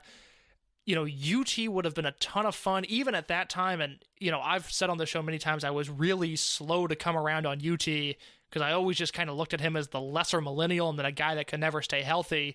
But, you know, he could have been on those shows with Shimizu and Kotoka. I think that would have been a lot of fun. If you were sending over, you know, your 3 or 4 youngsters a weekend with your one veteran, whether that be Shima, Doi, Mochizuki, Yamada, whoever, I think that would have been interesting. I think specifically ending when they did is a bummer just because Dragon Gate talent it changed so much over the next year or two, because by 2015 KZ is now becoming a guy, and maybe that's where KZ takes the mantle over that Tozawa had of being the fun guy that always delivers in America and always tries hard, because as we've seen in Japan, KZ has taken over Tozawa's mantle of the guy that is good but not good enough, who always has these incredible match of the year contenders. And so he really starts getting going around this time period. Obviously, I think the golden goose would have become Flamita, because there was a race for so long to get this guy into the States. AIW, of all places, is, to my knowledge, the first reputable U.S. indie that ended up booking Flamita. And then from there, it was very briefly Lucha Underground. And then he ends up, I think by 2016, he's working the WrestleCon Super Show. And from there is a guy that could be booked when he wasn't in Japan or doing high-profile spots in Mexico. But at least in 2014, T-Hawk, Eita, UT, Flamita, Shimizu, Kotoka, and, you know, a veteran here and there, that would be your best case scenario. Yeah, and I think it's something that, with the way that they looked at people who were brought over from America on the other side, there were not a lot of people that would have necessarily fit that mold. Like, maybe Shane Strickland could have done, at that time in his career, could have done well with a prolonged stay in Kobe, in the dojo, but it would have really been just an excursion spot, I feel like. So I feel like Adam was on the point there. So second to last question case, this is from Dragon Gate USA veteran and current voice of Dragon Gate, Larry Dallas. Who are the biggest surprises to go over to Japan, and who are you surprised never went over? Well, the obvious answer to the first part of that question is Scott Reed. Yes, Scott. Just because that's a trivia question. Oh, fuck, Scott Reed did a tour of Japan, and he did it in Dragon Gate? Oh, shit, I missed something. I guess the other one you could say is Brody Lee, just because it obviously ended up making sense once you saw him in that environment, but I don't think anybody was pitching, you know, let's get Brody Lee over to Dragon Gate at any point before he ended up there. And then it ended up, you know, it not only worked out, it worked out to such an amazing degree, and it's such a bummer that he was only able to do the 2 or 3 tours that he did there. So thinking about what Dragon Gate typically likes in their foreign talent, Scott Reed is just the obvious, like, oh, wow, he did do a tour. And then Brody Lee is, I think, a little bit of a less obvious answer there. Right, yeah. And, I mean, Anthony Nese, like, there was, like, a period that it made sense that he was over there. But, like, the farthest we got away from the fact that, like, he remained in Dragon Gate programs, like, until he was in the Cruiserweight Classic was something that always will forever pop me. People that we were surprised did not go over. Strickland is someone that I felt like would have made sense. Like, I feel like that, and it would have worked both ways. So I think Strickland would have been my guess there. Yeah, I'm surprised that you're latched on to Strickland there. Just, I mean, I guess if Dragon Gate USA continued, he probably would have had a shot because Gabe, you know, Right. was using him through WrestleMania weekend 2015 and Evolve. I just, you know, do you think 2014 Shane Strickland was better or worse or the same as 2010 Ricochet before he toured Japan? Worse, but I think we saw in 2016, 2017 with Shane Strickland that he came together and that could have accelerated it if he had a prolonged dojo stay. That's fair. That's I can't argue that. That's fair. Guys that didn't go over, I mean, Samurai Del Sol's the one that we talked about. There was, you know, an extreme bidding war for him, and it just didn't seem like after his debut, it seemed like there was no shot, even if he ended up turning it around. I guess I've got two others here, one being Caleb Conley, just because Scott Reed went over, and I really think had Dragon Gate USA continued, you do have the hurdle of Trent already being a New Japan guy, but I really, just on a personal level, would have liked to have seen Nese, Conley, and Beretta in Japan. I think that would have been super interesting, and I think they would have done well there. The other name that I have, one that you're probably not expecting because he did not work very many Dragon Gate USA shows. I believe he only worked 2, actually, but ACH seems like a guy that, you know, if I was Shima, God forbid, but if I was Shima in 2012 working with this guy on one weekend, I would have been doing everything I could to get this guy into Japan. Yeah, and I guess, like, because he only had one weekend, that's why I didn't really consider him. Other names, I think the Ants would have been over there, but I think they've been over not necessarily as workers, have been over kind of as like oh, look at how wacky this is, and they've been put in matches with Stalker and Don Fuji. Yeah. But I think that there's some of Wrestle Jam energy with the Ants there that I think Dragon Gate was trying to move away from. Yeah, no, that's very true. That's very true. Real cyber gang hours. Yeah. So There is just like, you know, I can picture it now of if the Ants came along a little bit sooner than they did, some grimy 240p YouTube footage of the Ants versus Owasa and Arakin, and that would be like the one Dragon Gate match that would have been in circulation with Western fans at the time. You know, I think the Ants probably would have done well there, but as a comedy team, not as a legitimate, you know, wrestling act. I mean, man, you say it like it's a bad thing. I would love to see Araiwa versus Fire Ant and Green Ant, or Fire Ant and Soldier. And I feel like that match, it might be a little jokey, but I feel like that you could probably get a really solid 15-minute match out of them during the WrestleJam era. It would have been, I said this and you disagreed with me, but it would have been fun to have seen Gulak wrestle more Dragon Gate guys. I thought he did really well.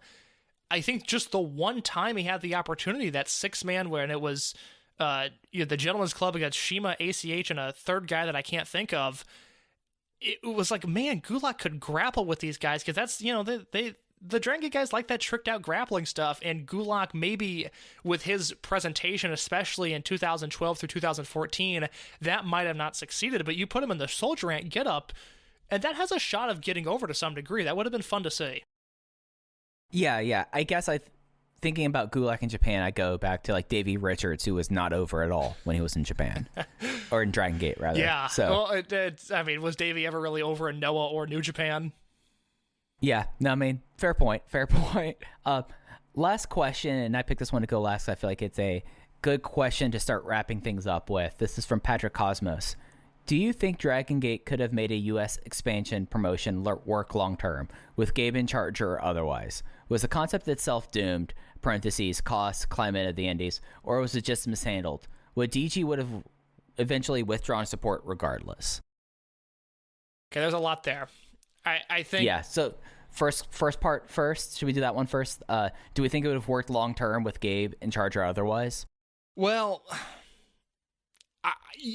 not with Gabe in charge, because I think the two-part question, I think the parts are related. Could Dragon Gate run a New Japan Strong equivalent? Absolutely. I have continued to say, for as down as I am on New Japan, the dynasty is dead, Super J Cast Discord cyberbullies me, whatever. I am continuously so impressed with the fact that New Japan is running a multi-continent global operation and doing it successfully. I mean, yes, when WWE does their yearly Japan tour and whatever they're doing in India and plus the blood money in Saudi Arabia, obviously, yes, that's a global enterprise. But in terms of operating wrestling ecosystems in the UK, in Australia, in the US, and in Japan, I mean, what New Japan's doing is incredible, and I really feel like it's underrated to some degree. I don't know if they get enough credit for having as successful of a global operation as they have. Could Dragon Gate run little studio shows in Los Angeles and then do their one big show every 4 months?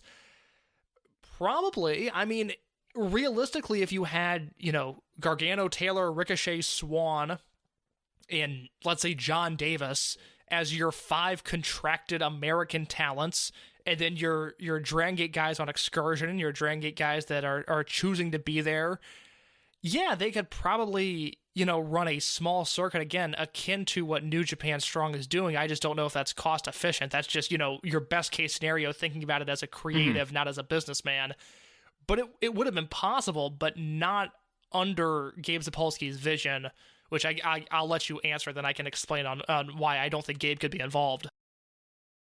Yeah, because I think Case's proposed model makes perfect sense, because that's what Dragon Gate USA was originally going to be. It was going to be several super shows a year. They were going to be on pay-per-view, and that was going to be it. It wouldn't have burnt out territories. It wouldn't have blown through storylines. It wouldn't have required more bookings. It wouldn't have required you to be like, all right, now we need to see how we can run here and here and here on this weekend and make up the tickets.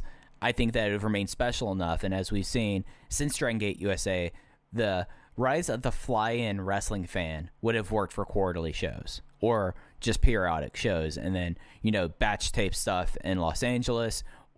We've seen them batch tape stuff for Dragon Gate Network. And as we've seen with Dragon Gate, since they added English commentary to the network, it was at a nadir of fan interests in the West, and it's slowly but surely has risen to the point of where it is now, where it's not close to 2006 and it's not close to 2009, but it's at a place that is a lot more healthy than it was before the end of the Ustream days. So I think it was possible, but I'm interested to see your argument about how it can't be Gabe, because I don't think it could have operated with Gabe Sapolsky either. Yeah, so repeat just for me. What was the second part of that question? The second part, the second part of it was, of that one question, was with Gabe or otherwise, and then the second question was the concept itself doomed because of cost, climate of the Indies, or was it just mishandled? Yeah, I think those two are related. Gabe, we've complimented him a lot on this show. Gabe has his strengths. The issue with Dragon Gate USA was never, up until the final few shows, it was never the talent. It was never the in-ring quality. There were things about this promotion that became unbearable, though. TJ Hawk talks about it in his reviews of shows that happened at the time from 2012 onwards, basically, of like, why am I watching a Dragon Gate USA show? I can get, for the same price, a PWG show that's going to have better matches with none of the dumb angles. And that is something that Gabe was constantly fighting, was this idea of wanting to put on the best show as possible, but also seeing the bigger picture and trying to develop these talents. And there was friction there that never really had anywhere to go. And the other issue, and I think we learned this from Dragon Gate UK, even from the little bit of footage that you've seen and the little bit of footage I've seen, is at some point, Dragon Gate USA stopped being marketed as a superior product. And I think that is what contributed to the burnout more than anything. Was, yes, we made fun of him at the time for the Golden Circle, and it's not a pre-show, it's bonus matches. But when you run these dirty buildings with bad lighting, in bad conditions, for fans that want to invest in a premium product but aren't given the opportunity because of things that can be controlled, you lose that audience, because at no point did Dragon Gate USA ever have a venue that was cool like Reseda. They just had venues that were shitty like Reseda without the charm. And I think it's the external factors of this promotion that hindered it more than anything. The fact that, we spent so much time on the show harping about production issues, not because Mike and I get off on showing our production knowledge, but because they were integral to the story of Dragon Gate USA. It's one of those things that couldn't be avoided. You can't talk about this promotion without pay-per-view failures, without bad microphones, without name card graphics that are just completely inaccurate. It's that sort of stuff that wears and tears on the viewer over time, or if you're watching these, 50 weeks in a row like we did. That's the stuff that I think burnout audiences more than anything, was this feeling that they're being insulted, that they're paying for a product that was just not up to the standard of the first few shows. Because the golden era of Dragon Gate USA, it dies after the fourth show when Davey Richards leaves the promotion. Anything from that point forward is just a different ideology. It's a different promotion. And at times, it's great. Most of 2011 is awesome, but it's never the same. And if Dragon Gate USA was going to exist in any light going forward, or, as a standalone promotion, it would have had to have been with someone that cared about that stuff more than Gabe did, because we've learned over 18 years, Gabe just does not care. Yeah, and I think that's my main thing, is that I look at Dragon Gate USA as Gabe's landing pad after his Ring of Honor tenure ends. Yes, he had this relationship he cultivated with Shima, mainly, and Takashi Okamura and Toru Kido, but this, when you compare it to what he did after Dragon Gate USA and Evolve, where he was not, in a way, handcuffed by Dragon Gate stuff, you could see that was more the stuff he was interested in. He never truly incorporated the core tenets of Dragon Gate Japan into the promotion. I think culturally, he just didn't get it. He liked the style of wrestling, and he thought the style of wrestling was innovative, but he didn't get the other things that people who are now habitual Dragon Gate viewers watch and desire. Well, it's that funny Western disconnect. Gabe saw the great matches and thought that was the product, but anybody invested with any sort of emotional investment in Dragon Gate as a Western fans, they know that there's something deeper. And I don't remember, I think we talked about this with Alan Forel off air, but when Dragon Gate UK launched, the promoter of DGUK sent out a message on the internet and said, what can I do to make this the most authentic Dragon Gate experience possible? And people noted, they play Dragonstorm and they read down the card before any of the matches take place, and that's something that Dragon Gate UK always did. I think if you would have asked Gabe at any point during Dragon Gate USA how a Dragon Gate show begins, I don't think he would have had an answer for you. Yeah, and when he started adding all the units, that was oh, that's something that Dragon Gate does, but it didn't have the heart of it. The only unit that they added that culturally felt like a Dragon Gate unit in a lot of ways was Ronin, but he always stick to trios, he always stick with that. And as we've talked about on the main show, having trios really prohibits a unit, and he didn't get that, and it's very reflective of when you thought about unit warfare of Ring of Honor. I just think culturally he did not get the product beyond big matches. And then, as you said, I could go on my own tangent about the production things, but it's not a eye-pleasing product. It's something that whenever people have asked me oh, when do you think this is going to go up on Peacock or on the network, my answer is always never, just because of how visually and audially bad the product is. It's just not a professional looking product, and it's a shame, because as we've spent the last 2.5 hours talking about,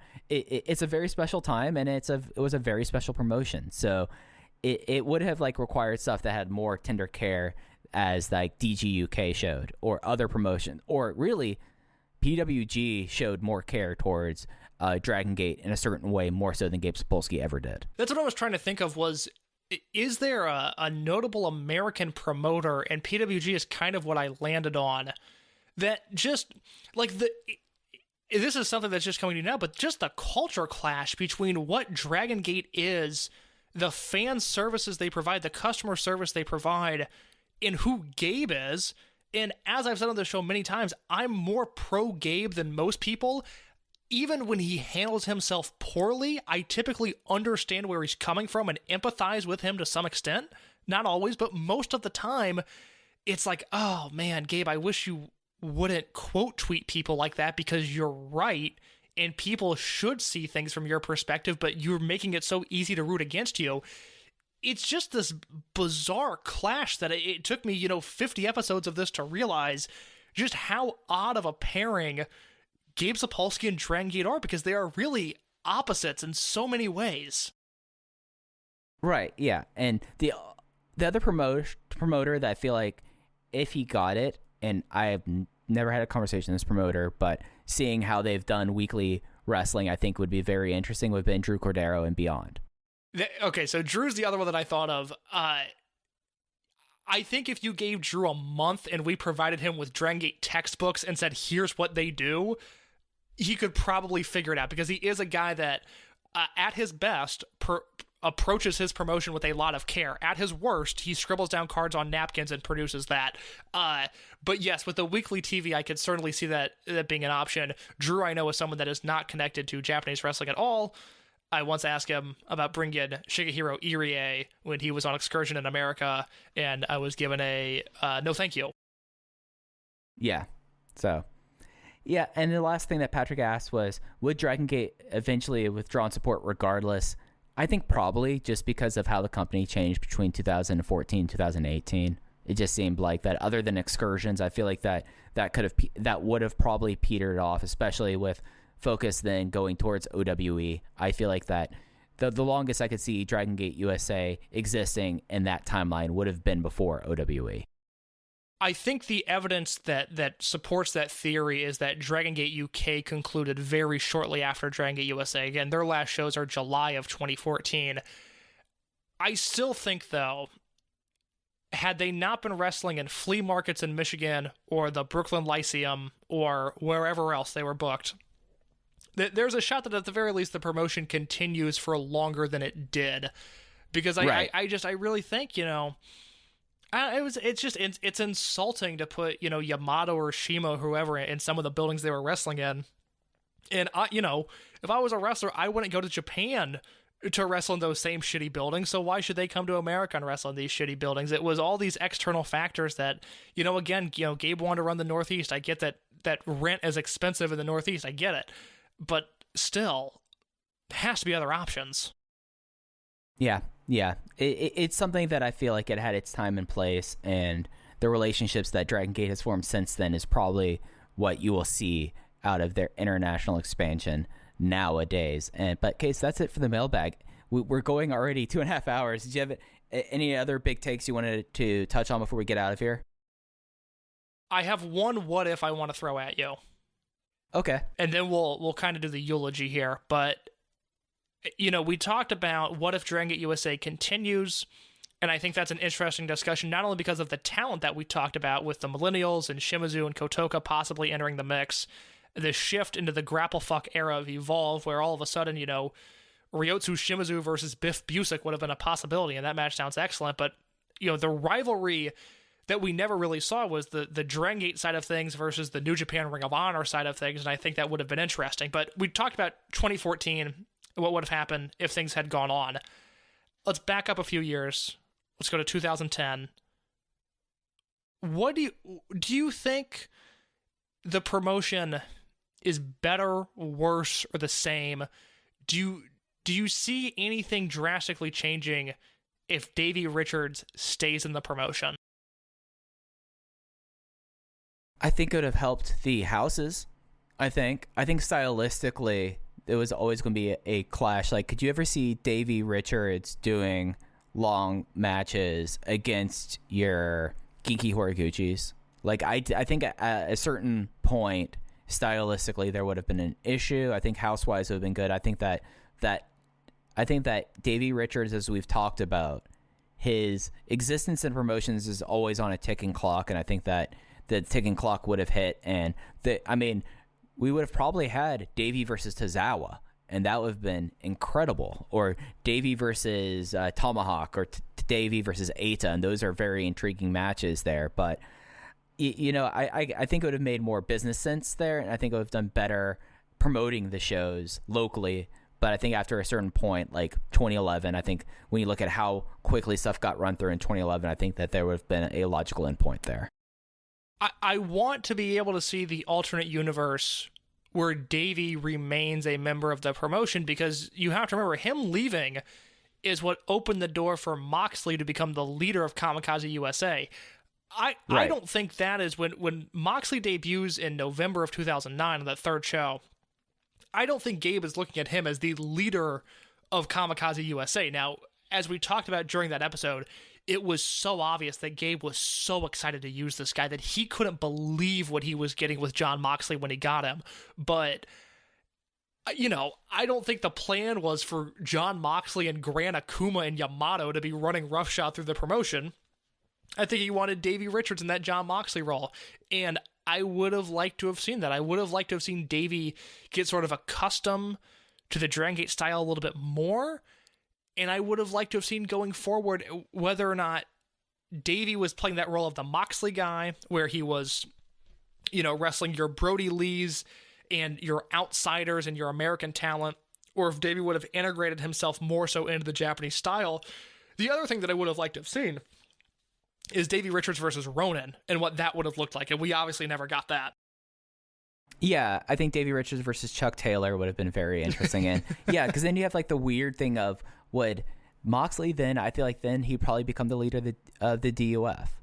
I feel like that would have been probably, because he was already a part of the promotion and he was with Kendrick for a while, but then they clearly positioned him into Kamikaze being the mouthpiece there. I think he would have been that for DUF. Well, yeah, because because Kendrick is there through Phoenix, but then he signs with TNA, and that's another domino that crumbles. It's like the defenders tripped over themselves, and Moxley was able to walk into the end zone of Kamikaze USA with Davey leaving and then Kendrick leaving. That's what leads to him, setting things up in Canada when he did. It's so interesting just because everything this promotion was built on. I guess what I can kind of wrap up with is, if you want like definitive eras of Dragon Gate USA, what I sketched out was this, and it's mostly just year by year you see these giant changes, but the golden era being those first 4 shows that directly end as a result of Davey leaving. You have this expansion era from Ultimate Gate 2010 in Phoenix through Freedom Fight 2010 at the end of the year, where you've got new markets, you've got a new roster. You see Gargano, Taylor, Ricochet, Adam Cole, Tozawa, those guys come in, and Moxley becomes the American focal point. You've got this whole period that I'm calling quality up, business down, which is United NYC, the first show of 2011, through Golden Gate 2012. So a full year there where in ring, it's probably the best product that Dragon Gate USA ever has. It's really built entirely around Blood Warriors. You see Gargano rise. You see Taylor and Swan do their thing. You've got the DUF, Ronin, Pac, AR Fox. Those are all established guys, but business tanks. And to me, and this is, I guess, where I want your input here, the final vestige of Dragon Gate USA existing as the original twinkle that it was in Gabe Sapolsky's eyes, the last show that we have that I think mirrors the first show in any way, shape, or form is Miami Weekend, and any one of those Miami WrestleMania weekend shows. After we get past Miami, it's a sharp downhill journey. And yes, you have, Revolt 2013, which I thought was a really fun show, your Mania Weekend in Secaucus, where business is up and the matches are great, but the vibe is gone. And that vibe of this is Dragon Gate USA, where the best talents in Dragon Gate meet the best American talents, is gone after Miami. Did you feel that way? I felt like because you lost Pac, you lost Yoshino, Sheamus stopped coming over as much, and it became very much like vestiges of what was before. The only other point that I feel like would have been like spikes would have been Secaucus. I feel like that did, and I think that also lends credence to the idea if they ran less, then it would still have the character to it. I think you'd extend it because you wouldn't be overrunning. I think ultimately, like, because like the first 4 shows when Davey leaves, that's like the first shoe to fall. And then, 2011, I think, although there's a lot of really good there, I would argue that 2011 burnt through about 5 years of the promotion in a way, because it's how much they were running. 18 shows in 1 year, which is, I mean, that's a lot for what this promotion was supposed to be. It was supposed to be 4 times a year. Right, exactly. So it's something, though, I feel like that your delineations are absolutely correct there. I guess, like, when I look at this promotion and when I look at, like, what happened afterwards, the big thing that gets to me is that before PWG became the place, and I think a lot of people forgot about this, is the Gabe Sapolsky finishing school started a lot earlier than everyone thought. Because you look at what happened there, you look at who left and where they left to, and people getting their first big shots there, and then seeing the real golden age of the first generation of the Dragon system in a lot of ways. And those are kind of like my big takeaways of revisiting this. I mean, we talked about peak BB Hulk, the excesses and the detractments of Shima, and that was kind of like one of those things. And of course, like the 14-month period that changed Akira Tozawa's life, and like those were kind of like the big takeaways there. But I think, like, culturally, it would have been interesting if only because of where running is. Like, what would have happened if Gabe Sapolsky got Adam Page? I think that's something that I find really kind of fascinating, and that, like, just like how he got so quickly into Ring of Honor, and he was doing the Carolina Indies at that time. I mean, he was doing a lot of the same shows that, like, Cedric Alexander, Trevor Lee, and Andrew Everett were doing. And those are, like, some of the things that I wonder about with Dragon Gate USA, is, like, what would have happened if there were different promotions feeding into it in a way. Yeah, I mean, you could argue the Gabe finishing school starts in 2005 with CM Punk, because, up to that point, you're either a bodybuilder guy, you're a Harley race student, or you were Gabe's top guy. I mean, that's how you got signed. That's still up through last year. That's how you got signed. It's amazing. And, at the end of the day, when it comes to Gabe Sapolsky, he's going to be best known for Ring of Honor. He's going to be last remembered for Evolve.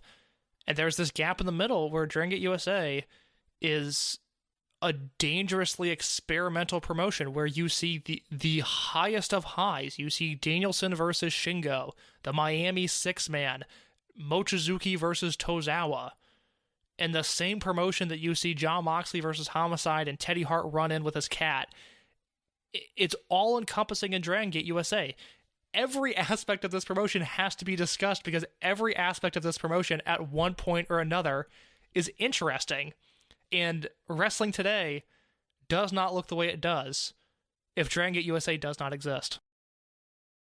I think that's a good note to go out on, in case there's no one I would have rather engaged in this insane project other than you. So I'm glad that we had an opportunity to see this through. I wanted to, before we get out of here, I wanted to make sure to thank our guests that stopped by on the show, giving their live experiences. Of course, Joey Bay, Kelly Harris, and Alan Farrell stopping by and doing episodes with us, Case. Yeah, those were all tremendous guests. I'm glad we got those guys on. This was a blast. I'm very glad that we did this. I'm very glad to be done with this, and I'm very excited to have people check out what's coming next for us.